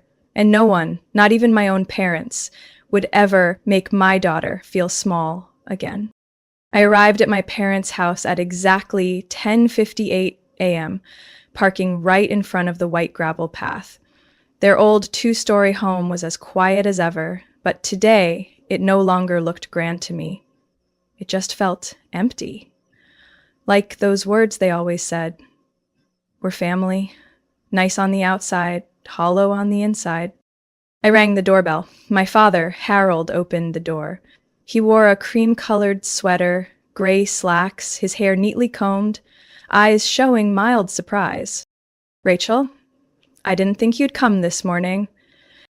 Good. I didn't come to announce it, I replied, my voice unusually calm. I came to make some things clear. He stepped aside. I walked in, holding the box and the gray paper bag, placing them gently on the coffee table. My mother, Marlene, walked out from the kitchen, still drying a wine glass with a towel. What are you doing here? She asked, not even bothering to hide her irritation. I looked straight into her eyes. To return everything you ever gave. Those gifts, those decorations, anything that carried the label family love, but was really just a tool for control and judgment. I slid the box closer to them. And more importantly, to tell you, starting today, if you want to be part of Lily's life, then things have to change. My father blinked. What are you even talking about, Rachel? I'm talking about last night, I said, almost through clenched teeth. About how she was told, come back next year. About how 4 strangers were prioritized over your own granddaughter. About how no one even checked to see if she got home safe. About how a child had to eat Christmas dinner alone in an empty apartment because the adults in this family couldn't make room for one more chair. My mother slammed the wine glass on the counter, sharp enough to make me flinch. Last night was a misunderstanding. I never meant to send Lily away. I was just under pressure. Vanessa brought guests without warning. Pressure isn't an excuse to exclude a 17-year-old, I said, eyes locked on hers. She prepared all week. You knew she was coming. You even asked her to help set the table. And in the end, you sat her by the kitchen like a servant, then topped it off with, come back next year? That's not pressure. That's a choice. And you chose to push her aside. My father sighed and stepped forward. Rachel, I didn't realize it was that serious. I was helping Chris in the kitchen. Your mom probably didn't mean... I cut him off. The whole family stayed silent. That's the problem. No one spoke up. No one objected. Everyone just went along with it. And that's when I realized I can't let my daughter grow up thinking that's what family is. I pulled 2 photos from my bag, one of Lily winning first place in her school photography contest, the other of her with her grandparents, smiling in the garden last year. I placed them on the table. This is the child you dismissed. The child you taught was less important than Logan, or Madison, or some house guest, or the image of a perfect dinner. I stood up. From now on, if you want to stay in touch with me or with Lily, there will be clear conditions. 1, every grandchild must be treated equally. No more favoritism, no more digs about Lily's appearance, interests, or choices. 2, if I hear even one more comment that hurts her, even a subtle one, I will cut all contact immediately. 3, apologies must come in action, not in, I didn't mean to. My mother curled her lip. You're setting conditions for your own parents? I looked at her. No, I'm protecting my daughter. And if that bothers you, then think of it as me doing exactly what you always preached, doing what's best for my family. I turned to leave. My father called out, Rachel, wait. So what now? I turned back, gaze steady. Now it's up to you. Either accept the change to be part of Lily's life, or keep choosing silence and eventually have nothing left to say to any of us.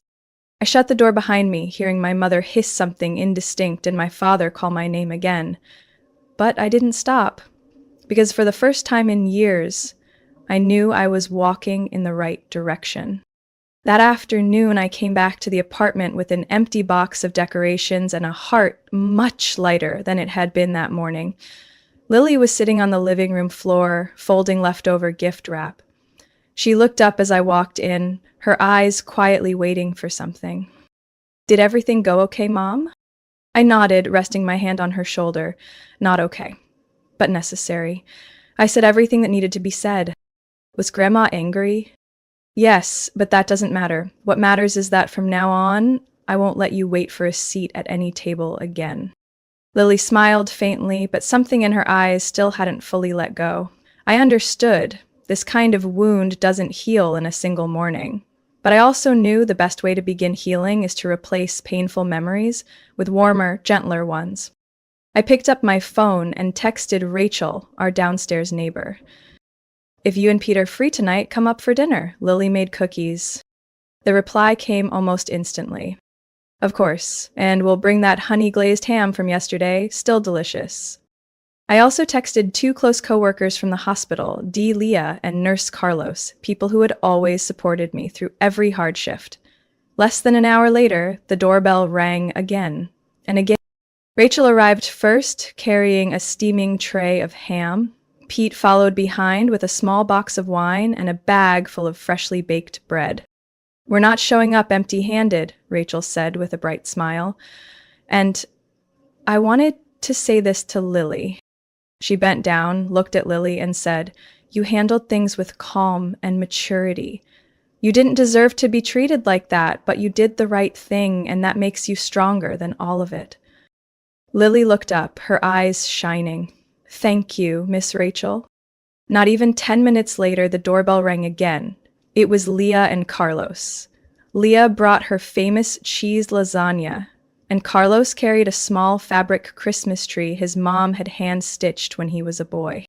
"No one should spend Christmas without a tree," Carlos said, "and no one should be pushed away from the dinner table in their own family." I stood and watched it all unfold, the tiny kitchen now buzzing with life, the hum of conversation, the warm sense of cinnamon, butter, and honey filling the apartment, and I knew this was family.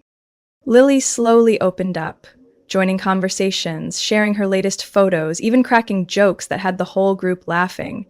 She didn't have to pretend. Here, no one made her feel small, no one compared, no one asked her to endure, just to belong.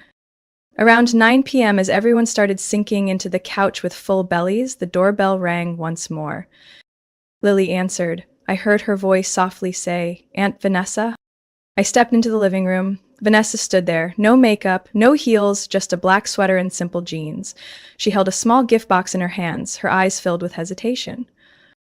"Can I come in?" I nodded, stepping aside. My mother's voice below, and I wake up. I pull over my phone. "Sorry, if that's okay." I looked to Lily. She gave a small nod. The two of them stepped out onto the balcony, the sliding door closing behind them to give them space. From inside, I could see Vanessa talking a lot, her hand on her chest, then pointing out toward the night sky. Lily didn't say much, just listened. After a while, I saw her nod. Vanessa gently hugged her niece. A short hug, but real. Not for show, not for anyone else. When they came back inside, Lily said quietly, "She apologized. I accepted, but I'm not sure I want to go back there next year." Vanessa gave a small nod, her eyes red. "Then, if you want to do Christmas here next year, I'll bring cookies and a folding chair." The whole room laughed, not because the line was funny, but because something had finally been released. That night, as we saw everyone out, Lily squeezed my hand tight. "You know what, Mom? I thought this was going to be the worst Christmas ever. And now? Maybe the best," she said. Not because it was perfect, but because for the first time, I got to choose to stay instead of being told to leave. I wrapped her in my arms, listening to the steady beat of her heart. Some families are born from blood. Others are chosen. That night, I knew for sure. We had just chosen again. And this time, it was more right than ever. 3 weeks after Christmas Eve, Lily stood in the middle of her high school courtyard with the old Canon camera I had given her for her 16th birthday. She was shooting photos for a personal project that her art teacher had specially approved, a photo series titled Things Left Behind. I didn't ask for the details, but watching the way Lily pursed her lips in focus, adjusting the lens like each angle held a story, I knew she was turning pain into light in her own way. After that shoot, Lily received an email from a freelance photographer in San Francisco, someone my coworker Leah had connected her with. He invited Lily to a weekend workshop on visual storytelling for high school students. I asked if she felt nervous. Lily just shrugged and smiled. "I've been left out of a holiday dinner table before. What could possibly be scarier than that, Mom?" That smile wasn't bitter. It was a new kind of freedom, and she had earned it through quiet endurance and the courage to say no when it mattered. One Sunday afternoon, while I was baking muffins in the kitchen, Lily walked in with a handwritten letter. "It's from Grandma Marlene," she said, handing it to me. I wiped my hands and opened the envelope. Her handwriting was still neat and strict as always, but the content was nothing like the scolding or instructions I used to know. "Rachel, I've done a lot of thinking since you came by. I didn't realize how the small things I did or didn't do could make Lily feel invisible. I'm sorry for not protecting her when I should have. If possible, I'd like to invite you both for dinner next week. No guests, no fancy table settings, just a real meal for family." I sat quietly for a moment, then looked over at Lily. "Do you want to go?" Lily hesitated, then nodded. "I'm not expecting much, but I think I want to see if they're really trying." And so we went. The dinner took place on the small, round wooden table out on the back porch. No fancy decorations, no expensive wine, just a simple stew, salad, and peach cobbler, the dessert I used to love as a child. My father took the initiative to ask Lily about her photography class, and for the first time in years, my mother complimented her. "You have a unique eye. I don't understand all of it, but I can see something in your photos." After the meal, no one mentioned Christmas. There was no need to. The gentle hug between Lily and her grandmother as we left said it all. Something was beginning to shift, and I wasn't standing still either. I started with the smallest step, saying no to back-to-back 3-day shifts without needing to over-explain. I rescheduled my life, taking more mornings to walk Lily to school or simply sitting at our favorite coffee shop, writing down truths I'd never dared to say out loud before. That for years I had sacrificed too much just to be the strong one. My coworkers started to notice. Carlos joked that I smiled more, and Leah declared, "Rachel, learning to say no is the best upgrade of 2024. One early morning in February, as I was adjusting the team's shift schedule, Dr. Ethan Monroe, the new department head, invited me to join the staff scheduling leadership group. "I need someone who advocates for the team," he said. "I noticed how you handled the holiday shifts, firm but respectful. I'd like you to help mentor some of our younger nurses." I accepted, not for prestige, but because I'd realized I didn't need to sacrifice myself to earn respect. As for romance, I hadn't given it much thought. But occasionally, while taking Lily to her photography workshop and bumping into Nate, a single dad I had once met during an emergency shift, I found I wasn't as closed off as I used to be. One day, Lily teased, "If you ever get a boyfriend, are you going to give me a heads up?" I raised an eyebrow. "Depends. If I need someone to run a background check, you're first in line." Lily burst out laughing. "As long as it's not someone who says I'm too sensitive." I laughed too. "No, I'll pick someone who makes you feel safe, like home." That spring, Lily participated in the city-wide student photo exhibit. One of her photos was hung with care in the main gallery, an image of a single empty chair placed in the middle of a wide open field, bathed in morning light, with a small handwritten sign that read, "This seat is reserved for someone who deserves it." I stood beside her, hand in hand, and I knew this for sure. We were no longer the ones knocking to be led into someone else's dinner table. We had built our own, a table where kindness, respect, and mutual choice had a seat every single day. Rachel and Lily's story reminds us that family isn't always a safe place, but we have the right to create a new family built on kindness, respect, and real love. Setting boundaries isn't selfish, it's an act of protecting ourselves and those we care about. Sometimes growing up begins the moment we dare to say, enough. And from that moment on, we begin to live a life we choose, no longer waiting for someone else's approval. What do you think about Rachel's decision and Lily's journey? Share your thoughts in the comments below. Don't forget to follow the channel for more heartfelt stories about family and transformation.